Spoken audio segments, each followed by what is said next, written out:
Convidamos para compor a mesa as seguintes autoridades: o jornalista Marcone Gonçalves dos Santos, secretário de Comunicação Social do STJ.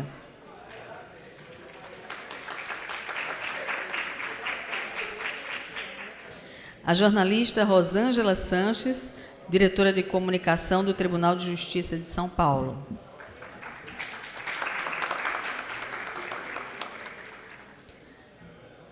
O desembargador do Tribunal de Justiça do Rio Grande do Sul, Túlio Martins.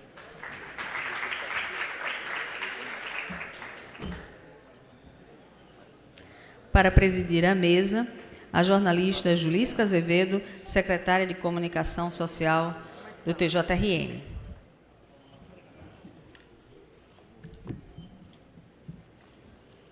Essa mesa redonda discutirá o tema Judiciário e Imprensa, Transparência e Responsabilidade Social. Passamos a palavra à secretária de Comunicação Social do Tribunal de Justiça do Rio Grande do Norte, a jornalista Julisca Azevedo. Senhoras e senhores, bom dia. Inicialmente, quero dar as boas-vindas a todos os presentes e, em nome da Escola da Magistratura e do Tribunal de Justiça do Rio Grande do Norte, agradecer enormemente a presença dos ilustres painelistas que participam conosco dessa mesa redonda.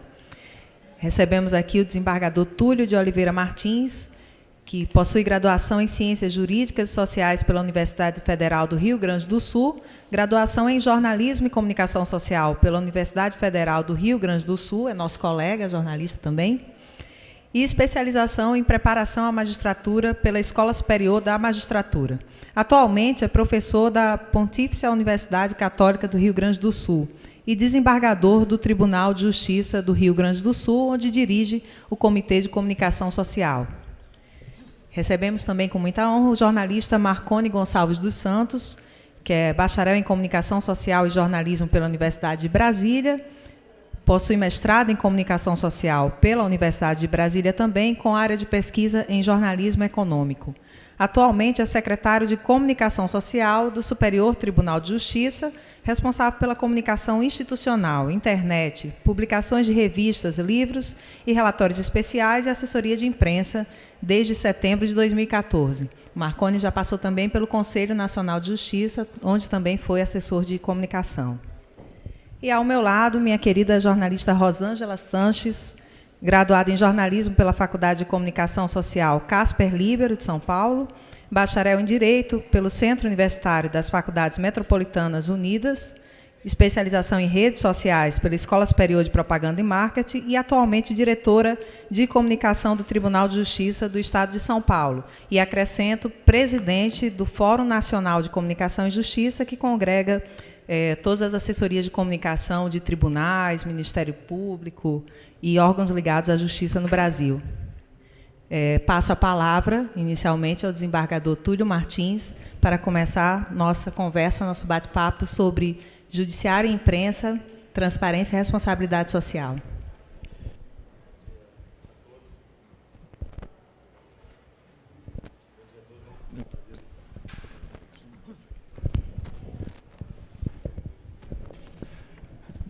Bom dia a todos, é um prazer estar aqui na data de hoje, em Natal, neste evento. Muito obrigado pelo convite, é um grande prazer reencontrar os colegas Rosângela e Marcone, que eu conheço já de bastante tempo, de encontros dos conselhos do Combrascon, que é uma ONG, formada por integrantes dos conselhos da área de comunicação social dos tribunais do país, e nos encontramos uma vez por ano. E recebi com muita satisfação o convite, e também foi muito agradável ver o subtítulo do trabalho sobre a responsabilidade social e a transparência, coisas que até certo ponto se confundem. Nós temos no Rio Grande do Sul uma experiência traumática nos anos 80, e eu começo por este por este caso, em que um juiz, em função de algumas questões funcionais e, enfim, problemas com a corregedoria da época, entrou numa rota de colisão profunda com o corregedor-geral, com os corregedores, depois com o tribunal, e foi preso, enfim, foi uma situação bastante escandalosa, hoje totalmente superada, sem sombra de dúvida, mas que, à época, me causou uma impressão muito negativa. Eu era jornalista, trabalhava na empresa afiliada da TV Globo, no Rio Grande do Sul, então TV Gaúcha, à época TV Gaúcha, e a minha função era programar cinema, não tinha nada objetivamente com jornalismo, trabalhava com cinema e desenhos animados, mas estava à noite, sempre na emissora, eu era coordenador de programação, e via os colegas do jornalismo, da parte de notícias do jornalismo, passando com as fitas e declarações, aquele tipo de coisa, sem jamais ter a versão do tribunal. Eu sabia qual era a versão do tribunal, sabia mais ou menos o que havia acontecido e perguntava a eles: vocês não vão ouvir o tribunal? E a resposta deles era sempre a mesma: nós não conseguimos, o tribunal não nos diz nada. Era apenas aquilo que popularmente se chama chá de banco. Ficava o jornalista ou os jornalistas horas no tribunal, sentados, tomando café. De vez em quando recebiam um acórdão de alguma matéria que não tinha nada a ver, que talvez fosse interessá-los no futuro, e assim evoluiu e assim foi a situação envolvendo aquele magistrado. O que se extrai daí? Verdade universal da comunicação. Fica a versão de quem falou. Não adianta, fica a versão de quem falou. Segundo, se todos falaram, que não foi o caso naquela época, mas é quase sempre o que acontece hoje em dia, ficará gravada com uma maior credibilidade a versão de quem falou melhor, de quem transmitiu mais sinceridade, quem pareceu efetivamente estar dizendo a verdade, mesmo que eventualmente essa verdade seja desconfortável. Eu faço um parênteses para ilustrar isto. Com o auxílio moradia, eu lembrava agora com a Rosângela esse assunto. A primeira entrevista que eu dei a respeito do auxílio moradia, a pergunta foi do repórter como é que eu estava me sentindo como juiz em relação a isso. E eu disse que eu estava me sentindo mal, que eu achava o assunto horroroso, que eu não gosto desse nome auxílio moradia, que aumento salarial para quem ganha muito é algo sempre muito antipático. Por que eu disse isso? Porque é verdade. Você não pode chegar e dizer alguma coisa plastificada, pasteurizada num assunto com uma carga emocional como esta e que certamente geraria, como de fato gerou, e continuará alimentando um debate mais intenso. Credibilidade, um mínimo de credibilidade. Depois, nas outras coisas, também não tive nenhum problema em dizer por que o tribunal vai pagar. O tribunal está pagando porque é uma decisão judicial. Decisão judicial não se bate papo, não se comenta, não se elogia, não se critica. Vai lá, cumpre e depois diz o que tem que dizer, faz o que tem que fazer. Uma decisão judicial deve ser cumprida e acabou. Saiu a decisão do ministro Fux e pronto.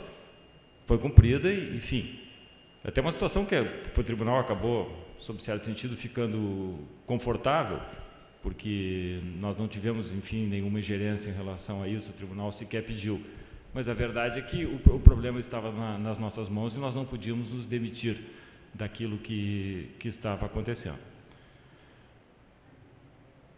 Então, a transparência, que é uma palavra que eu acho que se vulgarizou um pouco, porque a gente acaba usando transparência para tudo, principalmente em épocas de campanha eleitoral, que alguns assuntos e algumas palavras acabam ficando chatas de tanto que se escuta, mas a transparência é fundamental no sentido de produção e comunicação eficiente de notícias.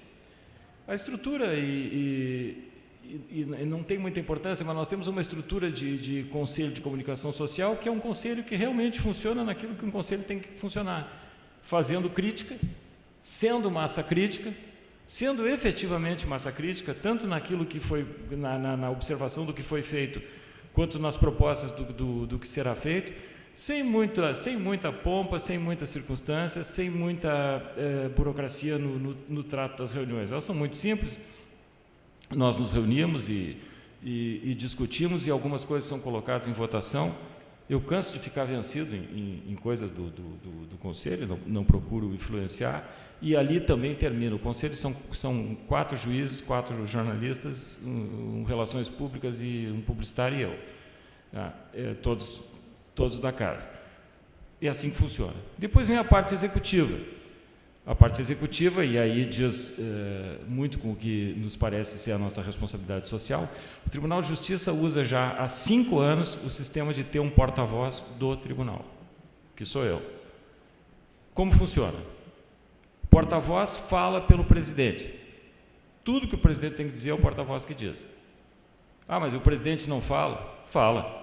O presidente fala quando está com vontade, quando acha que é bom falar, para receber homenagem, para receber carinho, para receber a rendição do adversário, para todas essas coisas. Mas o presidente não pode falar sobre assunto polêmico.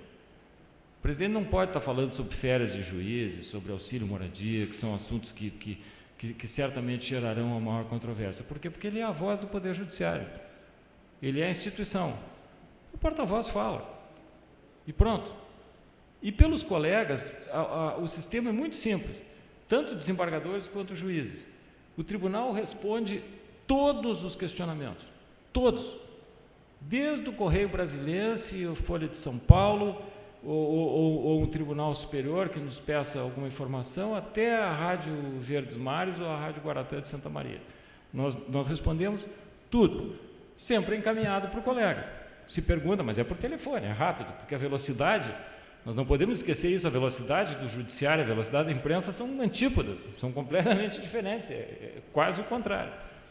Nós perguntamos, olha, a respeito das investigações policiais, determinada diligência no caso da Boate Kiss, aqui o jornal Correio do Povo quer uma entrevista sobre tal coisa, o senhor quer falar? O juiz, não quero falar. Os jornalistas dizem para o Correio, o juiz não vai falar, quer a palavra do tribunal? Se quiser a palavra do tribunal, eu falo.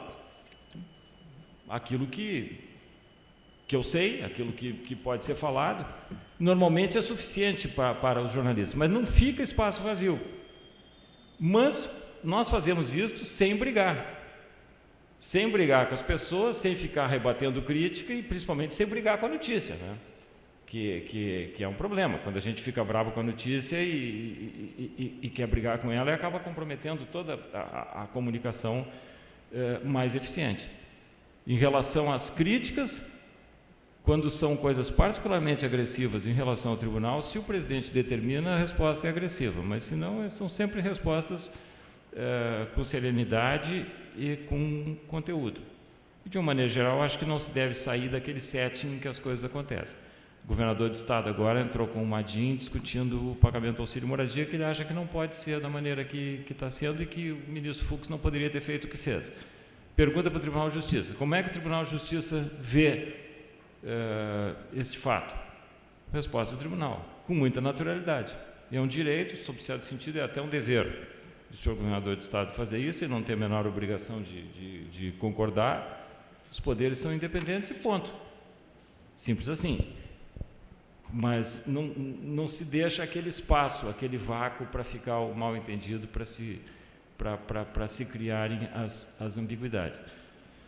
Interessante que, com isso, as demandas, e eu tenho uma amostragem bem razoável disso, que são os últimos 5 anos, que é o período em que temos funcionado assim, as demandas para o Tribunal de Justiça, elas aumentaram significativamente em termos de qualidade e profundidade do que é perguntado, e diminuiu muito a quantidade, porque acaba sendo mais do mesmo, porque aí a gente, como o Sartre dizia, né, que o artista é pior crítico do que o crítico do artista. Eu acho que talvez em relação ao jornalista também isso aconteça um pouco. Às vezes falta conteúdo nas perguntas, mas também não dá para brigar com o jornalista, porque a nossa função não é ensinar o jornalista a ser jornalista, se é que nós temos condições de fazer isso, não é corrigir a notícia, não é nada disso, é apenas transmitir, mostrar o conteúdo e levar as decisões às pessoas. E a nossa matéria-prima, e eu digo nossa, da Magistratura Nacional, modéstia à parte, sendo um pouquinho autocomemorativo, mas ela é muito boa. Nós temos decisões judiciais da mais alta qualidade, tratando de coisas importantíssimas, tanto no crime quanto no civil, geram interesse extraordinário nas pessoas. Os sites dos tribunais, os sites que são bem organizados, nós temos 2 aqui, o do STJ e o do Tribunal de São Paulo, e o nosso, que eu considero bem organizado também, funcionam como agências de notícias. Como? Nós pegamos a notícia dentro do tribunal, nós cobrimos as coisas, ou nós prospectamos as notícias, ou nós as recebemos, e fazemos uma matéria jornalística. É essa matéria jornalística que é colocada no site. Não é que não adiante pegar e dar um acórdão para o jornalista, mas se você pega e dá um acórdão para o jornalista, você está querendo várias coisas. Primeiro, que ele leia, coisa que nem o juiz gosta de ler, vamos combinar. Você quer que ele leia, depois que ele tire uma notícia dali, que a notícia seja correta, tá? Nós mandamos a notícia pronta. Se o jornalista quer ampliar, se ele quer diminuir, isso é com ele. Tudo que nos é perguntado, por outro lado, por jornalistas que têm a notícia, que têm a sua matéria, nós informamos a ele e não vazamos a informação. É a do profissional. Se nós chegamos antes e demos a notícia, a nossa está no site, está para todo mundo. E procuramos, e vou dizer com muita sinceridade, não conseguimos eliminar totalmente isso, mas reduzimos consideravelmente. Esse ano, no ano de 2014, foi feito uma vez só o vazamento seletivo de informações, né? Deixar vazar alguma coisa e tal. Então, nós temos evitado isso de uma maneira geral. A gente coloca tudo no site, ou simplesmente não dizemos nada, muitas vezes porque não se pode dizer, alguns processos em segredo de justiça e tal. Se o jornalista vem com a matéria, tudo bem. Claro que existe um espaço aí que é um paralelo 30, né? É uma terra que a gente nunca sabe direito se está certo ou se está errado. E nós procuramos decidir caso a caso, e a política do Conselho é aquilo que é reservado das pessoas, mas que já circulou e que chegou a nós pelo público, pela mídia, vai para o site. Se não chegou assim e é muito particular, nós deixamos. Se depois algum jornal publicar, naquilo que for possível, a gente alimenta. Vou dar um exemplo concreto. Demissão de juízes. Tiramos 5 juízes nos últimos 5 anos, demitimos 5 juízes no Rio Grande do Sul. Aposentamos 2, que eram vitalícios, que não foi possível demitir, e removemos compulsoriamente mais 2, que eram vitalícios também, que não chegava a ser caso de aposentadoria, mas foi de remoção compulsória. No site, nós noticiamos aqueles cujo processo disciplinar no tribunal começou por notícias na mídia.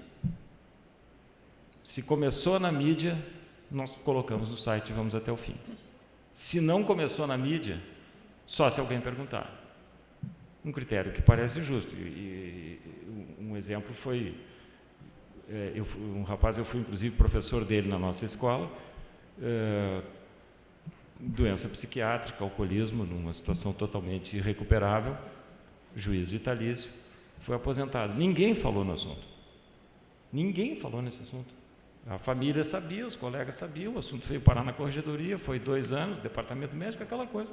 O rapaz foi aposentado. Não tem nenhum sentido em colocar isso no site, isso não é notícia. Um outro era um sujeito célebre por negar a vigência da Lei Maria da Penha, com uma explicação baseada na astronomia. Não me perguntem por quê. Eu, sinceramente, li e não entendi. E que praticou um abuso sexual com uma adolescente na comarca em que ele era juiz. Esse assunto teve repercussão na mídia, ele não era vitalício, foi para a rua e nós publicamos no site. Juiz fulano de tal, exonerado do Tribunal de Justiça. Então, até certo ponto, é o fio da navalha. Mas é um fio da navalha no qual dá para se caminhar. Se nós tivermos firmeza e critério, sem sair do técnico, vamos dizer assim, dá para se caminhar com alguma segurança. E aí nós temos, depois, adquirindo essa credibilidade, Nós temos um espaço para explicar certas coisas. O repórter do jornal daqui estava me perguntando antes se eu concordo que o Poder Judiciário é o mais fechado. Claro que eu concordo. Claro que é o mais fechado. É muito fechado. É fechado por quê? Por vários motivos. Pela tradição, porque a lei manda, porque é da natureza do poder ser assim. E ele está abrindo e vai abrir muito mais, mas vai abrir até onde? Vai abrir até um determinado ponto, que é o ponto da legalidade, vamos dizer assim, dos direitos humanos. A partir dali ele não vai, porque é assim que as coisas são. Mas, se naquilo que é possível falar, nós falarmos sempre, quando nós falarmos que não iremos falar a respeito de alguma coisa, porque não podemos, nós seremos levados a sério. Aí nós seremos levados a sério. E às vezes simplesmente não dá para falar. E aí eu acho que talvez a melhor solução seja dizer. Houve um assunto envolvendo o Poder Legislativo no Rio Grande do Sul, há 4 anos atrás, que a resposta que eu dava era o seguinte: eu não posso responder essa pergunta. O senhor sabe a resposta? Sei. Mas não posso responder essa pergunta. Não estou autorizado pelo presidente. Ponto. Os jornalistas foram atrás, obviamente, descobriram a resposta facilmente. O juiz não é nada esperto e não é fácil manter segredo em relação a determinadas coisas, mas não saiu do tribunal. Mas você não diz uma inverdade, não cria uma história de cobertura. Você pode aceitar alguém dizer assim: eu não tenho autorização para responder. Ah, mas você não é desembargador? Sou, mas não tem nada a ver com desembargador. Isso aqui é imprensa, eu estou falando pelo tribunal e eu vou dizer o que o presidente quer, o que ele acha, o que ele entende que o tribunal deva dizer, e aquilo que eu estou autorizado. Teve uma outra que eu também não respondi, e essa eu fiz questão até de expandir um pouquinho a resposta, até para me proteger. A pergunta, nós temos muito problema no Rio Grande do Sul com roubos, e alguns muito violentos, a fóruns, principalmente em cidades de médio porte, principalmente na Serra, que é muito rica, a Serra do Rio Grande do Sul, em busca de armas. E dentro dos fóruns não é trabuco, não é arma vagabunda feita em presídio, esse tipo de coisa, não, é fuzil, é submetralhador, é granada, é escopeta, esse tipo de coisa, tem muito. E a gente não consegue resolver o problema, a polícia militar não quer, o exército diz que se pegar isso é só para destruir, essas armas são provas ainda em processo, aquela situação. E em relação a isso, mais de uma vez perguntado, eu respondi: olha, o tribunal tem uma determinada logística de colocação destas armas, e eu, obviamente, por questões de segurança, não posso responder. Poucas pessoas sabem. E o jornalista perguntou: o senhor sabe? E eu disse: não sei. Bom para mim não saber, né? Porque a gente acaba correndo risco. Até porque nós temos em relação a tudo isso, nós temos já também há 5 anos no tribunal uma posição da presidência na área de inteligência operacional do tribunal, que eu acho que é perfeita. Se não precisa saber, não saiba esse tipo de informação. Onde é que está o cofre do tribunal, qual é a senha do cofre do tribunal, qual é a sala da cocaína lá no Foro Central, qual é a sala da maconha no Foro Central, onde é que estão os laudos, onde é que está o fígado do menino, do Bernardo, qual é a caixinha que está, qual é a gaveta do congelador que está. Não precisa saber. Não precisa saber, não saiba, né? Que as coisas funcionam melhor. Mas essa breve digressão é para voltar àquilo que nos levou ao começo: transparência e responsabilidade social. Nós somos funcionários do Estado, todos nós, desde o presidente do tribunal até o funcionário no nível mais humilde da hierarquia, com determinadas funções a serem cumpridas. A função da imprensa ela é muito específica, mas ela é absolutamente indispensável. Consertar depois é muito mais difícil do que fazer com que as coisas comecem corretamente. E em algumas situações que nós estamos errados, eu não vejo muito o que fazer, além de admitirmos que estamos errados. Isso a experiência mostra facilmente, até a nossa experiência de infância. Quando a gente está numa discussão, no colégio, uma coisa assim, e que alguém está errado e não quer admitir de jeito nenhum, ou como se diz lá no Rio Grande do Sul, não se mexa, né? Ou no resto do Brasil não dá o braço a torcer. Às vezes a gente tem que dar o braço a torcer, dizendo, olha, realmente o tribunal está errado, não tem muito o que explicar em relação a isso. São precariedades do sistema. Nós tivemos lá no Rio Grande do Sul, no ano de 2013, nós tivemos 3 homicídios de réus mortos dentro de fóruns por familiares de vítimas. Não tem uma resposta que se possa dar para isso. O sujeito que levou uma bala perdida, perdeu a audição no ouvido direito, dizer o que para ele? Só podemos dizer, estávamos errados.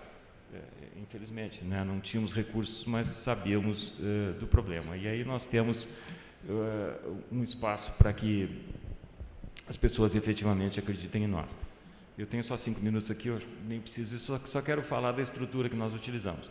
Nós temos o site, evidentemente, que funciona então como uma agência de notícias. Nós temos um programa de televisão, que é um programa médio, não é bom, nosso programa é médio, está desatualizado, antiquado. Nós temos um informativo eletrônico, só para o público interno, que é muito bem feito. Tem tudo que vocês possam imaginar, juiz que corre maratona, guarda de segurança que é cantor, aquelas... Qual periodicidade? Semanal. Ele, inclusive, saía na sexta-feira, eu troquei para segunda, porque as pessoas tenham mais... Nós temos, se você faz uma foto e gosta, pode mandar que a gente publica. Outros olhares. Aí nós pegamos essas fotos dos outros olhares e utilizamos já há 2 anos que a gente está utilizando nas agendas e nos calendários. Só fotos dos funcionários. Enfim, é a parte do carinho e da comunicação com o nosso público interno. E por quê? E aí vem o outro lado. Porque tem determinado tipo de coisa que não sai no site. Homenagem para desembargador, nem pensar. E aí eu até dou o exemplo, né? Em 5 anos, a minha foto saiu 2 vezes no site, as 2 vezes junto com todo mundo, aquelas fotos bonitinhas, assim, tipo barreira de futebol, assim, toda a administração parada, assim, de olhos esbugarados para o fotógrafo. 2 estava eu lá junto com o presidente, mas nenhuma. Nós não podemos nos deixar levar por esse tipo de vaidade, até para ter discurso. Agora, não sai. E eu estava dizendo para a Juliesca antes, qualquer um dos nossos jornalistas lá do tribunal é muito melhor que eu no assunto do jornalismo. A minha função é dizer não. E aí não dá para empurrar para o jornalismo. Né? Nesse sistema do judiciário, eu acho que mal e mal dá para ser um juiz. O ideal é que seja um desembargador. Porque a nossa realidade é o seguinte, o que é um tribunal? Um tribunal é um quartel que só tem generais. Lá são 139 generais no Rio Grande do Sul. E o primeiro grau é outro quartel que só tem coronéis. E entre os dois tem a corregedoria, que são os coronéis com peito cheio de medalha. É isso, todo mundo manda. Então, e esse não, ele não pode ser transferido para um funcionário do tribunal. E acaba se organizando. Então, aquilo que é importante para as pessoas vai para o informativo. Só sai no site o que realmente é notícia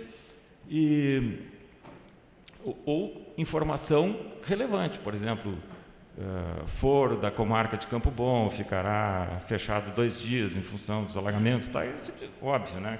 Que é uma matéria que interessa para o site. E temos uma rádio, que é a Menina dos Olhos, a Rádio Temes. Qualquer um de vocês que entre no nosso site, Tribunal de Justiça, tem um ícone amigável do lado direito em cima.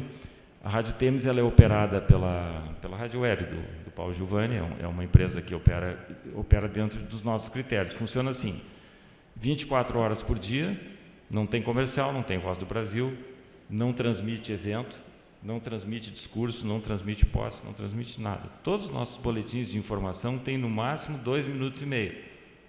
4 canções, 2 minutos e meio de informação. Informação que nós buscamos lá no STJ, nós buscamos em outros tribunais, buscamos em jornais, temos economia, política, comportamento, saúde, medicina e notícias do judiciário. Só não colocamos política partidária, isso não pode de maneira nenhuma.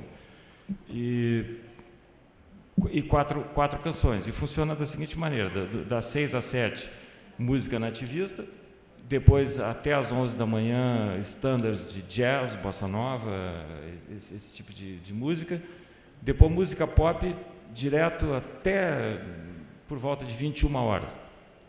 Sempre 4 canções e um intervalo. E dali em diante, de novo, grandes estándares aí de música instrumental, de jazz, música dos anos 70, rock, aquelas faixas do Jimi Hendrix com 11 minutos, 12 minutos, nós tocamos a noite inteira. É um set list de 5.000 músicas e a cada 30 dias nós trocamos 800. E já há 1 ano e meio nós fizemos um sistema com 2 operadores que ficam lá o dia inteiro. Então, quem quiser, pede. Se a música que ele pediu, claro que não vale se eu te pego, aquelas coisas, mas se a música que você pediu, se ela está dentro daquele mínimo da rádio, a rádio é extremamente eclética mesmo, nós atendemos, incorporamos essa canção ao setlist e excluímos outra correspondendo a ela depois. Então, o resultado é que agora, 3 anos depois, nós temos uma rádio totalmente customizada. Ela é a cara dos nossos ouvintes. Nós temos um número impressionante. Nós temos 17.000 ouvintes fixos no horário do expediente. E temos ouvintes aqui no Rio Grande do Norte, temos ouvintes em Brasília, no Rio, São Paulo, alguns na Austrália. Essa rádio realmente é muito legal. Eu gosto muito, foi uma ideia que evoluiu, e ela é, acima de tudo, uma grande iniciativa de relações públicas com o público interno. Todos os nossos funcionários ouvem a Rádio Temes. Mesmo nessas brigas que teve agora, greve, não sei o que e tal, a rádio ficou fora como um ponto neutro. Então, foi uma iniciativa que realmente rendeu muito nesse sentido, a nossa única unanimidade, talvez. Embora no Rio Grande do Sul seja difícil dizer isso aí, porque eu acho que quando a gente chega numa unanimidade no Rio Grande do Sul é um acontecimento. Nós temos essa coisa um pouco atrasada, assim, do gaúcho belicoso e tal, que nos leva aqui, só para encerrar, a situações assim um pouco grotescas, como a gente ter uma população de 10 milhões de pessoas e mais de 6 milhões de processos. Isso não tem absolutamente cabimento uma coisa dessa. Um tribunal com 139 desembargadores, como nós temos, e mais 30 vagas que estão sendo criadas, e a gente chegando ao fim do ano, cada desembargador no Rio Grande do Sul tendo julgado 4 a 5 mil recursos. São números totalmente fora. Nós precisamos mudar a nossa cultura, mas aí é choro de gaúcho, é outra coisa. Mas o que eu queria dizer em relação à nossa comunicação é isto: foi um sistema implantado, mantido, bancado pelos presidentes, só funciona com o presidente efetivamente dando espaço, e o resultado vem sem dúvida nenhuma. É isso, muito obrigado.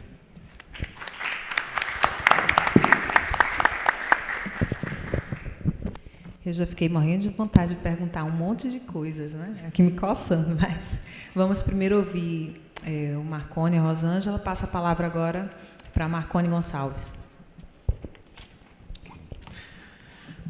Bom dia a todos. Eu gostaria de começar agradecendo o convite que a Julísca Azevedo me fez nesse evento, e é uma felicidade reencontrar o desembargador Túlio, a Rosângela, velhos parceiros de judiciário, e queria pedir também, no início, a compreensão de todos, por um pouco da fala, que eu vou dividir mais ou menos em 3 partes a minha intervenção.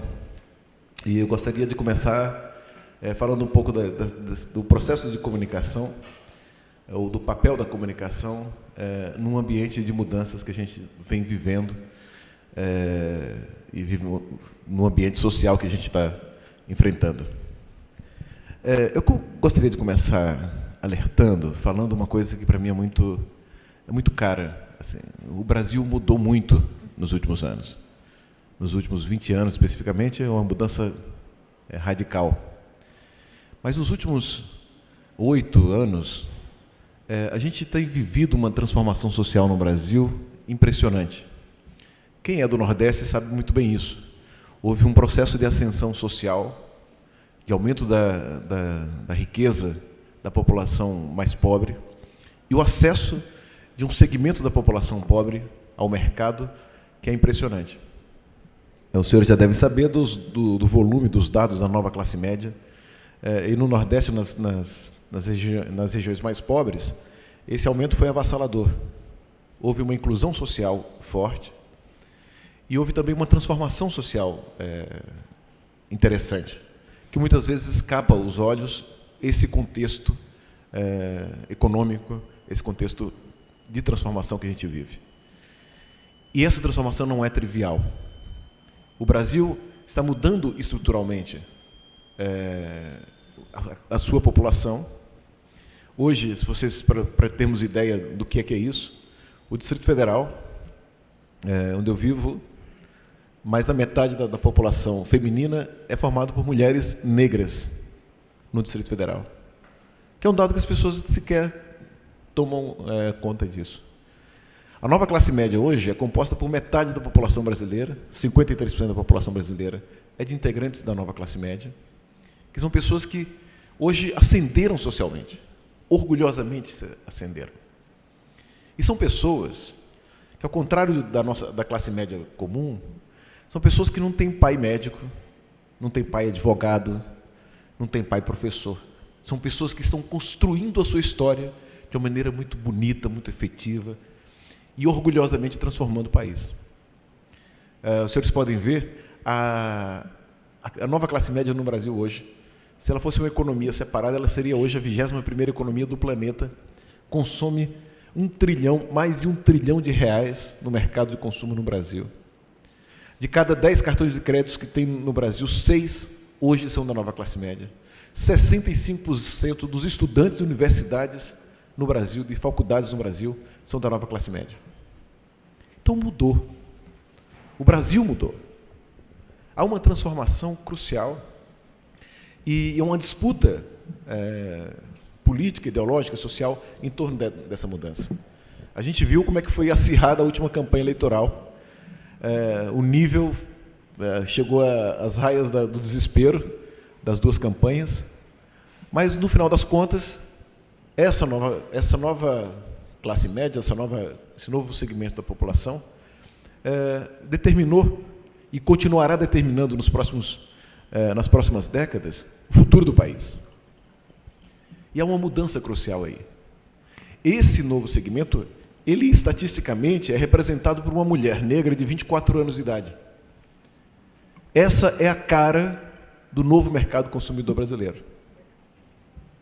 Não é mais aquela classe que a gente tinha 20 anos atrás, a gente ligava a televisão, a gente raramente via propaganda voltada para a classe média, a gente via produtos na televisão voltados para a população rica. Hoje não. Do horário das 6 até as 10 horas da noite, Ricardo Eletro, Casas Bahia, e que está dominando o marketing. E a dominação no mercado, pessoal, vai passar para outras esferas, como já tem passado para a política. Vai passar também para a comunicação das instituições, para o funcionamento das instituições. Daí porque, nesse cenário de mudança estrutural da sociedade, uma mudança estrutural, ao meu ver, não só inegável, mas assim, inescapável do processo de democratização do Brasil, nesse cenário, a comunicação assume um papel relevantíssimo. Por que a comunicação? Porque não a comunicação qualquer, mas uma comunicação que trabalha e lida com a reputação e a imagem das instituições. Eu vi na palestra do desembargador Túlio o cuidado que o Tribunal de Justiça do Rio Grande do Sul tem tido com a sua reputação para tornar mais seguro o processo de comunicação lá no Rio Grande do Sul. Isso é fundamental. Essa é a lição de casa que tem que ser feita. Mas nos outros lugares, esse trabalho é ainda mais complexo, porque o Rio Grande do Sul, que é um lugar interessante, os gaúchos são realmente belicosos, nunca reelegeram um governador na vida, desde a democratização, e tem orgulho disso, né? Os gaúchos já têm eles deram um salto de qualidade na década de 80, enquanto o Brasil inteiro estava ainda construindo escola para colocar aluno em sala de aula, o Rio Grande do Sul, na década de 80, início da década de 80, já tinha universalizado o ensino. E hoje paga uma conta cara com inativos na área de educação, que estrangulou o Estado. Mas os outros lugares não, os outros lugares a mudança é tão radical que a política, muitas vezes, é um processo confuso demais. Mas o interessante é que nos outros lugares está se reconstruindo, em outras bases, a própria sociedade. E aí que a comunicação pode ajudar, e o judiciário tem um papel importante nisso. Eu vou dar o exemplo do Nordeste, que é o exemplo do estado de Sergipe. Sergipe, que lá, eu sou baiano, e nós baianos sempre adorávamos sacanear com o sergipano, dizer que o Sergipe era o quintal da Bahia. Eles nunca gostaram dessa brincadeira. Sergipe tinha, há coisa de 15 anos atrás, um dos piores, era o penúltimo, antepenúltimo colocado de índice de desenvolvimento humano da região nordestina. Era uma tragédia. Assim, do lado ali de Alagoas, que continua a mesma tragédia, do Maranhão, que é a tragédia que todo mundo conhece. Sergipe hoje tem o melhor IDH do Nordeste. Tem um dos melhores tribunais de justiça do Brasil. Uma das melhores polícias militares do Brasil. Bons salários. A sociedade sergipana se sofisticou. Eu estou dando exemplo, que é um exemplo claro, de que esse processo que está acontecendo em Sergipe começou a ocorrer em outros estados menores, ou, como dito na abertura, anteriormente considerados periféricos. Porque a reconstrução nos permite rever e criar novos mecanismos mais sofisticados e até mais seguros no processo de construção do Estado e da sociedade. E essa escolha, eu acho bacana isso, porque Sergipe tem um processo interessante, que foi uma escolha, a mudança foi feita com um mecanismo de democracia. Assumiu um governador do PT, Marcelo Della, recentemente falecido, depois assumiu o sujeito do PFL, do DEM. Ou seja, foi feita uma escolha política em que a sociedade se sofisticou e todas as demais sociedades no Brasil hoje estão se sofisticando. Os processos estão ficando complexos. A sociedade está ficando complexa. Então, dentro desse cenário, nós precisamos encontrar soluções que respondam a esse cenário. Há um provérbio inglês, eu gosto muito de citar, que diz o seguinte: todo problema difícil, todo problema realmente complexo, todo problema emaranhado, confuso, tem sempre uma solução rápida, fácil e equivocada. Sempre. Então, assim, nós não podemos usar a comunicação, pensar a comunicação, sem considerar essa complexidade da comunicação. Ainda mais num ambiente democrático. Nós precisamos utilizar a comunicação como uma ferramenta de transparência que possa blindar e transformar a imagem das instituições com as quais nós trabalhamos. E o que se percebe muitas vezes é que há um despreparo, ou uma dificuldade de compreensão do papel da comunicação dentro das instituições. Graças a Deus, esse cenário está mudando em alguns lugares, como aqui, a gente percebe no Tribunal de Justiça do Rio Grande do Norte, em que a comunicação foi, de fato, a comunicação no Poder Judiciário, muitas vezes, vergonhosamente, era tratado como um cabide de emprego para colocar a prima da tia, da filha de não sei quem. Isso está acabando, graças a Deus. Profissionais qualificados estão sendo chamados para atuar na comunicação. Estruturas e protocolos, como no TJ do Rio Grande do Sul, foram criados para tornar esse processo mais eficiente. Mas a gente não pode perder de vista o que de fato se pretende com a comunicação. Não é, muitas vezes, a estrutura que importa. É o resultado que tem que ser levado em conta. Não é o que você fala que importa. O que importa é o que as pessoas entendem. O presidente da Bosch alemã tem uma anedota interessante, que ele chama o departamento lá de furadeiras e bota a equipe inteira na mesa e pergunta: o que vocês vendem? O que nós aqui na Bosch vendemos? E os diretores todos vão respondendo: nós vendemos a melhor furadeira do mercado. Nós vendemos a furadeira mais barata e mais eficiente. Aqui tem a melhor tecnologia. Foi rodando a mesa, cada um com a resposta mais elaborada, mais sofisticada sobre a Bosch, a furadeira Bosch. Volta o presidente e fala assim: olha, vocês estão todos errados. A Bosch não vende furadeira. A Bosch vende um buraco na parede. E comunicação a gente não pode perder de vista. Nós não vendemos estruturas de comunicação, né? Nós vendemos o diálogo, o debate, a presença, a marca, a imagem, a reputação. E é isso que interessa no processo de comunicação, a gente não pode perder isso de vista, num ambiente democrático. É claro que as instituições ainda estão chegando a esse ambiente democrático, né? Muitas vezes, aquele velho lema que havia na década de 80, o Tancredo falava sempre isso, né? Que era o reflexo do que era o Brasil atrasado ditatorial. O Tancredo dizia o seguinte: se puder, não fale. Se falar, não assine. Se assinar, prepare um desmentido para o dia seguinte. Esse era o Brasil dos conchavos, das negociatas e tudo mais.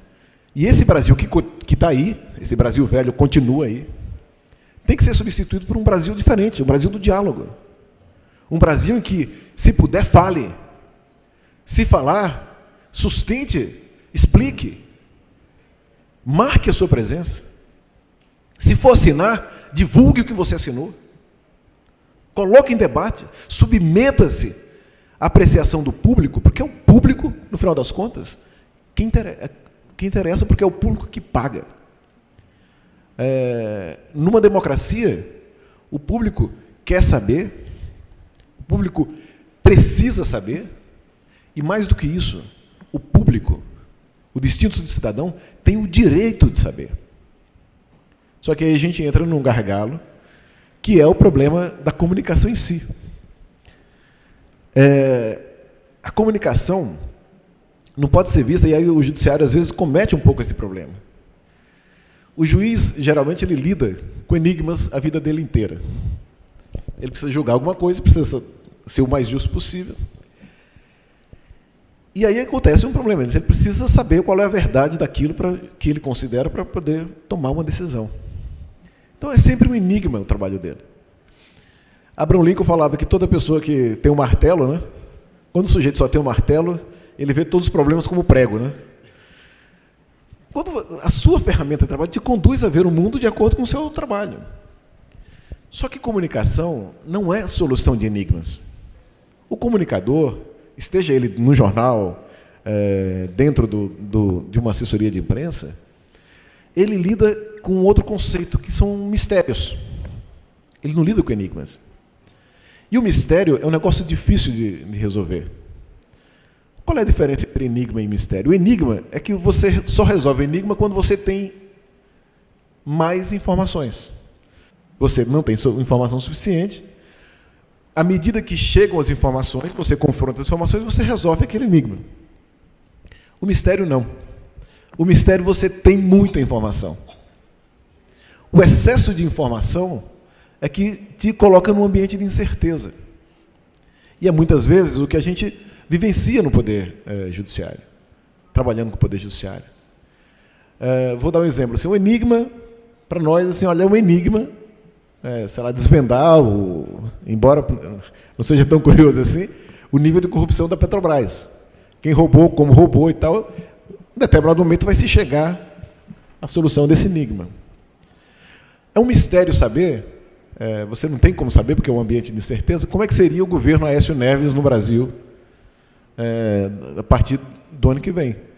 Porque você tem muita informação para inferir em determinadas situações, mas você não consegue, porque aquele ambiente é de incerteza. E comunicação lida com incerteza, ou com incertezas. Né? Qual é a melhor comunicação para o Poder Judiciário?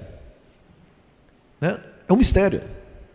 Você vai descobrir a partir do momento que vai se optando por determinadas políticas e estratégias de comunicação. Não é um enigma, nós lidamos com esse mistério. É complexo? É. Porque exige cada vez mais da nossa parte, comunicadores, como também dos magistrados, ao encararmos a comunicação como enigma, como mistério, exige uma capacidade maior e melhor de leitura no mundo vasto de informações. Antigamente a gente tinha rádio, TV e alguns jornais. Isso só hoje não é suficiente. A sua imagem é afetada por rádio, TV, jornal, Facebook, Twitter, a conversa da esquina, o corredor, a comunicação interna. São muitos mecanismos interferindo na sua reputação. Então é preciso encararmos isso de uma forma em que a gente consiga que a comunicação exerça o seu papel, contribuindo para a reputação das instituições, dos tribunais, mas efetivamente lidando com isso de forma profissionalizada a partir de leituras adequadas, feitas por profissionais adequados, com formação, como é o caso da comunicação dentro dos tribunais. É um caminho. A gente pode apontar diferentes caminhos para a comunicação. Existem, geralmente, 3 formas de você se comunicar bem. A minha, a sua e a forma correta. A gente precisa encontrar a forma correta de comunicação. Né? E isso se faz como? Apostando cada vez mais na construção de políticas de comunicação que sejam respeitadoras de do ambiente que nós vivemos, que é um ambiente democrático. Nós não podemos, no processo de comunicação, nos colocarmos como candidatos à irrelevância. O que eu falo isso assim? Muitas vezes você quer comunicar e comunica muita coisa, e muita coisa irrelevante. A gente não pode fazer isso. A gente tem um case interessante, que eu chamo o case Infraero. A Infraero é essa empresa estatal. Vocês imaginariam que uma empresa estatal, puramente estatal, um monopólio dos aeroportos do Brasil, alguém poderia imaginar que uma empresa dessa seria privatizada no governo de esquerda do PT? Pois é, essa empresa praticamente perdeu todos os contratos e foi uma empresa que foi atacada pela irrelevância que ela foi se tornando. As pessoas ascenderam socialmente, passaram aos aeroportos, os aeroportos começaram a ficar lotados, e a Infraero, arrogantemente, achando que estava tudo muito bem, muito legal, a comunicação da Infraero chegava a ser engraçada. Era uma comunicação arrogante, o tempo inteiro. Vinham os problemas, ela respondia com a frase padrão, né? A Infraero está evitando esforços para resolver e tem um planejamento de ações, de investimentos nos próximos 10 anos. As pessoas se cansaram daquilo. Aquilo começou a virar um problema para o governo, para as pessoas, para o mundo empresarial. O resultado foi que a Infraero perdeu as concessões dos principais aeroportos do país. Alguém já escreveu alguma coisa com saudades da Infraero? Ninguém. A empresa se colocou, desde o primeiro momento, candidata à irrelevância. Então, a comunicação ela tem que lidar com questões relevantes, ela tem que ter um posicionamento estratégico dentro das organizações e ela tem que estar cada vez mais vinculada a processos que a coloquem num patamar de discussão político e não meramente operacional. Como é que isso é feito? Essa discussão, eu acho que alguns tribunais entenderam bem isso e colocaram no devido patamar. As altas instâncias, quando os desembargadores se envolvem nesse processo de comunicação, quando a cúpula se coloca nesse processo de comunicação e organiza isso, a comunicação será eficiente. Mas, ao contrário, quando a comunicação é vista como um meio de você divulgar apenas o que você quer, vai chegar um momento que ela pode até funcionar, mas chega um momento que ela vai lidar com um fiasco total e absoluto. Então, assim, para finalizar, a gente não pode perder de vista aquela frase da resposta simples, fácil e equivocada. Até porque, pessoal, como diria o Bob Fields, o falecido economista Roberto Campos, ele dizia uma frase que era muito cruel. Ele dizia que no Brasil a burrice tem um passado glorioso e um futuro promissor. A gente não pode deixar que isso aconteça mais, porque a gente chegou a um nível de sofisticação institucional, a gente chegou a um nível de crescimento, a gente não pode perder essa oportunidade que estamos vivendo hoje, de ver o nosso país se transformar, de sermos hoje a 7ª economia do planeta. Nós não somos mais qualquer coisa. Nós não somos mais um país perdido, periférico, que não tem contribuição nenhuma relevante a dar para o resto da humanidade. Das grandes civilizações que temos hoje no planeta, chinesa, europeia, indiana, norte-americana, existe uma civilização, que é a civilização brasileira, e essa civilização ela é construída a partir do trabalho das suas instituições, como o judiciário, e essa civilização ela é construída por homens e mulheres, como vocês que trabalham aqui, os desembargadores, magistrados, servidores e comunicadores, que farão total diferença na sobrevivência da nossa cultura, do nosso modo de vida daqui para frente, na melhoria da nossa sociedade, de uma sociedade que seja socialmente mais evoluída, politicamente democrática, economicamente inclusiva. Isso é o caminho que a gente está trilhando. E esse caminho, a comunicação, a justiça, o direito, são, sem sombra de dúvida, a estrada que vai construir esse caminho, que vai tornar o país, o Brasil, algo que ele está predestinado a ser, com a grandeza que o Brasil tem que ser, que é um país melhor para nós que somos aqui, nós brasileiros. Muito obrigado a todos.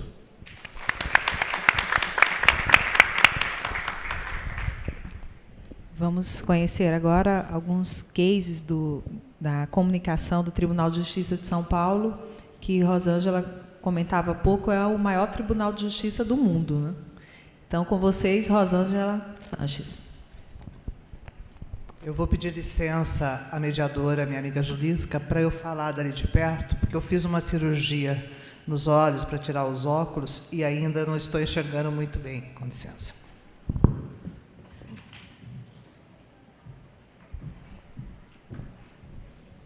Alô, alô?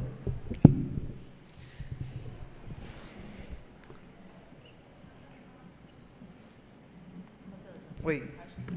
Vou ter que direcionar lá? Aí? Vamos ver. Foi. Bom, deu certo aqui. Em primeiro lugar, gente, bom dia a todos. É um prazer falar aqui ao lado do desembargador Túlio, do Marconi.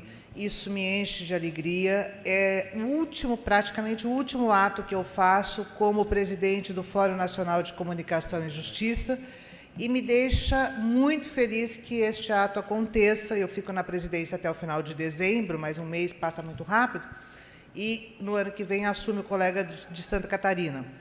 E isso me deixa muito feliz que aconteça no estado do Rio Grande do Norte, nessa escola maravilhosa, com essa infraestrutura excelente que os senhores têm por aqui, e da forma como os senhores nos recebem. Muito obrigada mesmo, e vai representar muito para mim. Outra coisa que me deixou muito satisfeita é participar do lançamento do prêmio de Jair Dantas, porque toda vez que se homenageia um jornalista, é fato da gente ficar com o coração muito cheio de alegria mesmo, porque quem trabalha, quem está na lida, sabe das dificuldades que o jornalista enfrenta, apesar de ser uma profissão maravilhosa, que quando a gente é picado por esse inseto, nunca mais a gente larga. Eu fiz jornalismo, depois cursei Direito, e achei que como jornalista eu seria mais feliz do que como magistrado, que como jornalista eu sento no chão para fazer uma foto. Como magistrado eu não poderia fazer isso, ou como integrante do meu Ministério Público, da Defensoria. E agradeço demais. Eu trouxe aqui para mostrar para vocês, rapidamente, 3 cases. São iniciativas diferenciadas de comunicação no setor público, são experiências distintas. Vamos ver se eu consigo aqui. Eu não vou ficar lendo ali, porque eu vou deixar esse material com a Julisca à disposição de quem quiser depois analisar, e estou à disposição também para esclarecer as dúvidas. O Poder Judiciário, o primeiro case que eu vou mostrar para vocês é uma coisa muito simples. O lançamento do juizado itinerante no Poder Judiciário. É um serviço que o Judiciário presta lá no Tribunal de Justiça de São Paulo desde 98. Por que isso é um case, na minha concepção? Porque tirar o juiz do gabinete de trabalho e levá-lo para as ruas, especialmente para a periferia, não foi coisa fácil. Fazer uma solenidade de lançamento desse juizado itinerante na Praça da Sé também não foi coisa fácil. A gente conseguiu isso com muita determinação, mas por quê? O presidente do tribunal confiava que isso podia dar certo. Eu, entre aspas, comprei a ideia de que isso daria certo, até porque não tinha sentido lançar um serviço que ia para a periferia no salão dos passos perdidos do Tribunal de Justiça. Isso não comportava. E o juiz que estava fazendo isso, que era um juiz muito voltado para essas questões, o doutor Ricardo Quimente, também. Então, a gente conseguiu levar o juizado itinerante para a Praça da Sé e fizemos um lançamento lá. Então, foi uma quebra de paradigma. Até o último instante, até o último momento, todos no judiciário torciam para que chovesse no dia do lançamento, para que nós não fizéssemos essa solenidade na rua. Fizemos a solenidade na rua, ali na Praça da Sé, jogamos um tapetinho ali para dar um glamour para a coisa, levamos o governador, mas com todo mundo contrário à nossa ideia. Achavam perigoso, achavam que isso não ia dar certo, e o pior de tudo, não acreditavam que o serviço fosse trazer resultado. Tanto trouxe que está aí até hoje. O trailer está lá, o pessoal, ali tem uma foto minha bem mais nova, porque já faz muito tempo, com os responsáveis pelo juizado.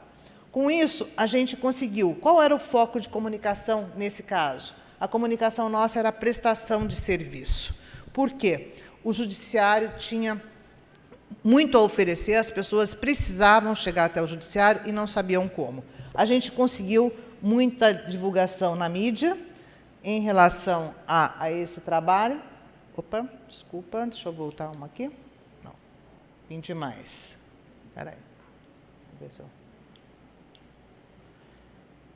E qual o ponto positivo desse nosso trabalho? Nós tivemos a obtenção da meta, conseguimos levar à população o juizado itinerante. Uma coisa simples, entre parênteses, bobinha até, mas que foi de muito difícil execução, porque nós tivemos que quebrar um paradigma, fazer com que as pessoas acreditassem naquele trabalho que nós estávamos desenvolvendo.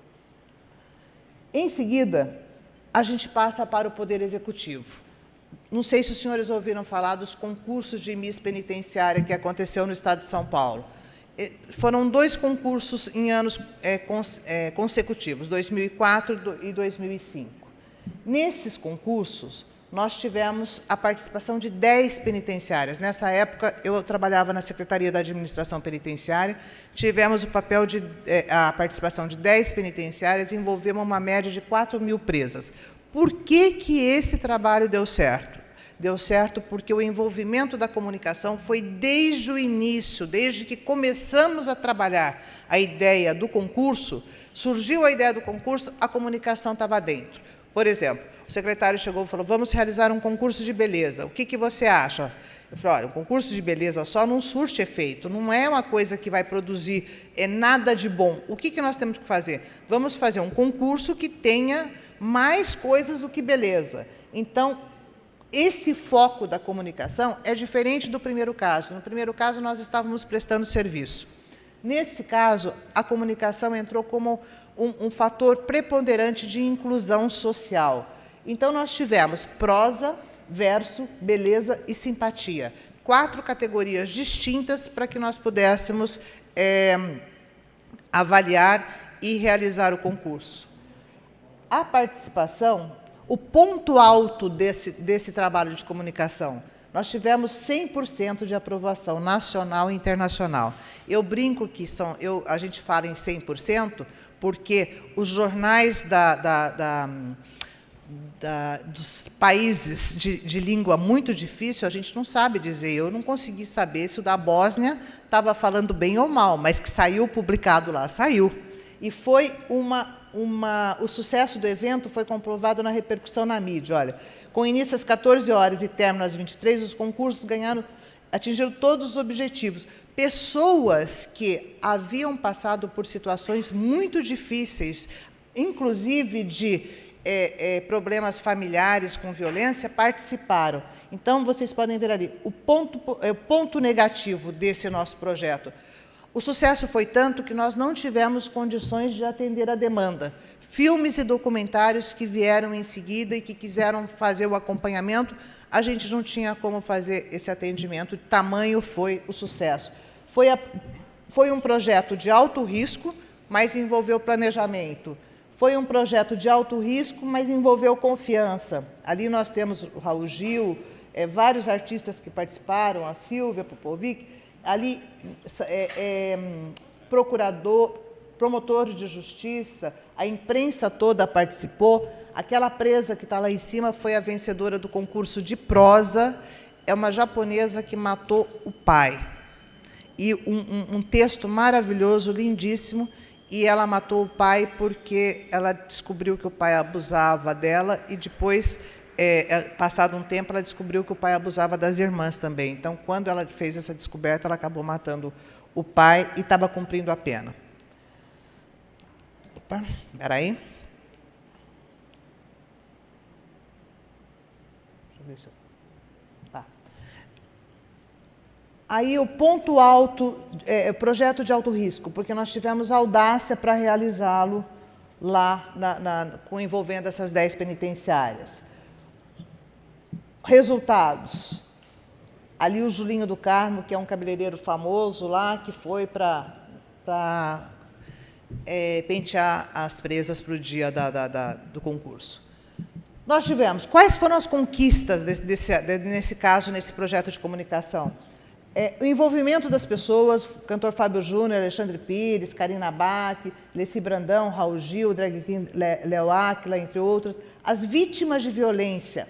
O Ari, que foi pai daquela menina que morreu, aquele casal, fazia pouquíssimo tempo que a filha dele tinha sido morta e ele foi um dos nossos jurados. A juíza de direito, Maria Cristina, também, que foi esposa do juiz Machadinho, tinha também acabado de passar por aquela situação de perder o marido e foi uma das nossas juradas. A ideia do concurso foi de um dos juízes da vara de execução e foi desenvolvido lá pela secretaria. Cada presa que chegou às finais recebeu um kit de beleza e as vencedoras ganharam um prêmio em dinheiro para que fosse entregue à família. Tudo isso nós conseguimos com doações de magistrados, de promotores, de advogados, pessoas que se uniram para que o concurso pudesse dar certo. Existem críticas de você fazer um trabalho desse tipo? É um trabalho difícil de comunicação? Existe. Mas há outras opções. As rebeliões que aconteciam e eram menos trabalhosas do que a nossa. Então, a comunicação também é resultado futuro. Aí, uma das premiadas. As categorias, que nós temos todos aí, algumas coisas. Repercussão sem precedentes, nós tivemos página inteira no New York Times. Foi a mídia espontânea mais alvissareira que a gente já conseguiu na vida. O caso número 3 é o Ministério Público, o acidente da linha 4 do metrô. Já é um outro tipo de comunicação. Aí, uma foto feita lá, no dia do acidente. Qual que é a função da comunicação nesse caso? O atendimento à imprensa. Por quê? A imprensa está lá. Os promotores foram até o local para dar as entrevistas, para falar como o Ministério Público iria agir. O MP presente no fato, todas essas fotos foram feitas lá no dia. Esse registro é impressionante, que são 2 caminhões de verdade, parece caminhões de brinquedo, né? O atendimento à imprensa foi feito no local e a operacionalidade dessa forma de comunicar. A informação segura, porque a gente estava ali para isso. A transmissão de dados técnicos, eram laudos e mais laudos que nós tínhamos que passar para o pessoal. Entrevistas coletivas conjuntas, Ministério Público, Metrô, Consórcio Via Amarela e IPT. Exposição moderada dos promotores de justiça, porque normalmente a crítica que o Ministério Público recebeu depois da Constituição de 88 é que ele se expôs demais. A preservação dos procuradores de justiça que atuaram no caso para se evitar desgastes desnecessários, por vezes eram frequentes. Aí nós tivemos uma coisa interessante. Teve uma reunião no Ministério Público que começou às 14h de uma quarta-feira e terminou às 10h30 da manhã de uma quinta-feira. Virou à noite e a imprensa toda permaneceu lá no MP, acompanhando isso daí. Quando foi 3h da manhã, eu entrei na sala e falei, doutores, não dá mais, a gente está todo mundo morrendo de fome, os senhores devem estar morrendo de fome, se os senhores quiserem, eu posso providenciar algum lanche, alguma coisa, desde que saia o dinheiro daí, porque era muita gente que tinha lá, né? Bom, resumindo, eles fizeram uma vaquinha, nós juntamos o dinheiro todo e eu comprei 80 sanduíches lá naquele bar Estadão, que é aquele sanduíche muito bom que tem em São Paulo, 80 garrafinhas, 80 Coca-Cola ou Fanta, não me lembro exatamente quais a gente misturou, e nós comemos, todo mundo comeu, o pessoal da imprensa que estava lá também durante a noite, para que a gente se mantivesse firme até o dia seguinte. Numa dessas reuniões, aconteceu uma coisa muito gostosa e muito gratificante. O IPT chegou com um laudo, numa entrevista coletiva, que estava toda a imprensa lá e os promotores estavam falando a respeito. E o IPT trouxe um laudo que tinha mais ou menos umas 300 páginas. Após a entrevista coletiva, o promotor falou que o laudo estaria à disposição da imprensa. Só que não tinha como fazer cópias de 300 cópias naquele exato momento para passar para o pessoal, e isso era mais ou menos umas 5h30 da tarde. Eu pedi licença, fui até o microfone e falei para o promotor, falei, doutor, vou pedir um favor para o senhor. Este laudo vai ficar conosco aqui na comunicação do MP. Nós vamos digitalizá-lo e amanhã, às 13h, ele estará na mão de todo mundo que está aqui. Hoje, os senhores vão embora sem o laudo, porque não tem condição de passar. E os jornais já estavam quase fechando, já era quase 7h da noite. Então, amanhã, às 13h, eles estarão em CD para todo mundo aqui, porque cada um vai fazer o estudo que quiser para fazer as suas publicações. Aí todo mundo concordou, nós saímos. Acabamos de sair da sala, veio um colega de um jornal escrito e falou, Rosângela, você viu o que aconteceu hoje aqui? Eu falei, não, o que foi? Ele falou, olha, uma coisa muito interessante, ninguém da imprensa colocou em xeque a tua confiabilidade de entregar esse material para um único veículo, que é aquilo que o desembargador Túlio falou, do vazamento da informação. Porque, muitas vezes, as pessoas podiam pensar, olha, vai entregar só para o Jornal Nacional, e o Jornal Nacional vai dar hoje à noite, e amanhã a gente não tem mais nada para fazer. Então, isso foi uma coisa muito gratificante que no nosso trabalho lá, que valeu mais do que muita coisa. Foco e comunicação. Interesse público versus interesse privado. Aí já mudou o foco da nossa comunicação. Opa. Voltando. Desculpa aí, gente. Aqui, a gente entra numa questão de falar do Poder Judiciário de São Paulo. Como o Tribunal de Justiça lida com questões de relacionamento com a mídia, comunicação interna e mídias sociais.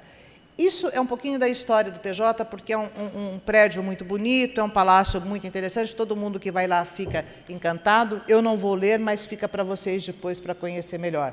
Nós temos 360 desembargadores, 25 desembargadores que compõem o órgão especial, mais de 20 milhões de processos, e em torno de 2.400 juízes. Os números são assustadores, 45 mil servidores, 13 mil terceirizados, 782 prédios e 7 bilhões de orçamento, que sempre são insuficientes, e 23 mil novos processos por dia. O interesse público e o interesse privado. O interesse público está acima do interesse privado, né? O cargo público traz consigo a incontornável necessidade da transparência. A gente não pode negar uma informação, é aquilo que o desembargador disse, nós temos sempre que ter uma resposta.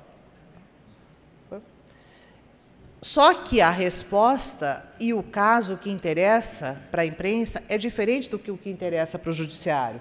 Se um senador bebe e cai no chão em casa, é problema dele. Se ele cai no chão do Senado, daí já é problema de um jornal, do quilate do Washington Post.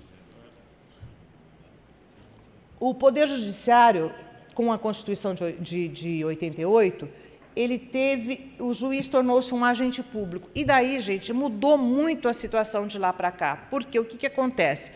a Constituição abriu as portas do judiciário e todo mundo hoje tem acesso à justiça. Então, que tipo de trabalho a gente tem que fazer hoje de responsabilidade social e para que isso funcione?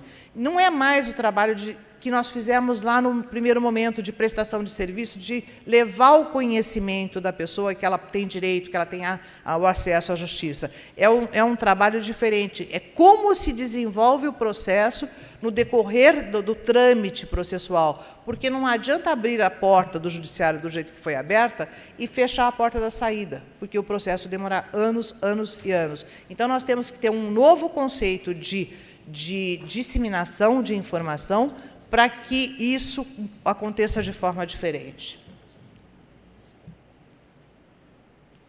Ai, meu Deus. Vamos lá. Tá bom, deixa eu ver se eu conto.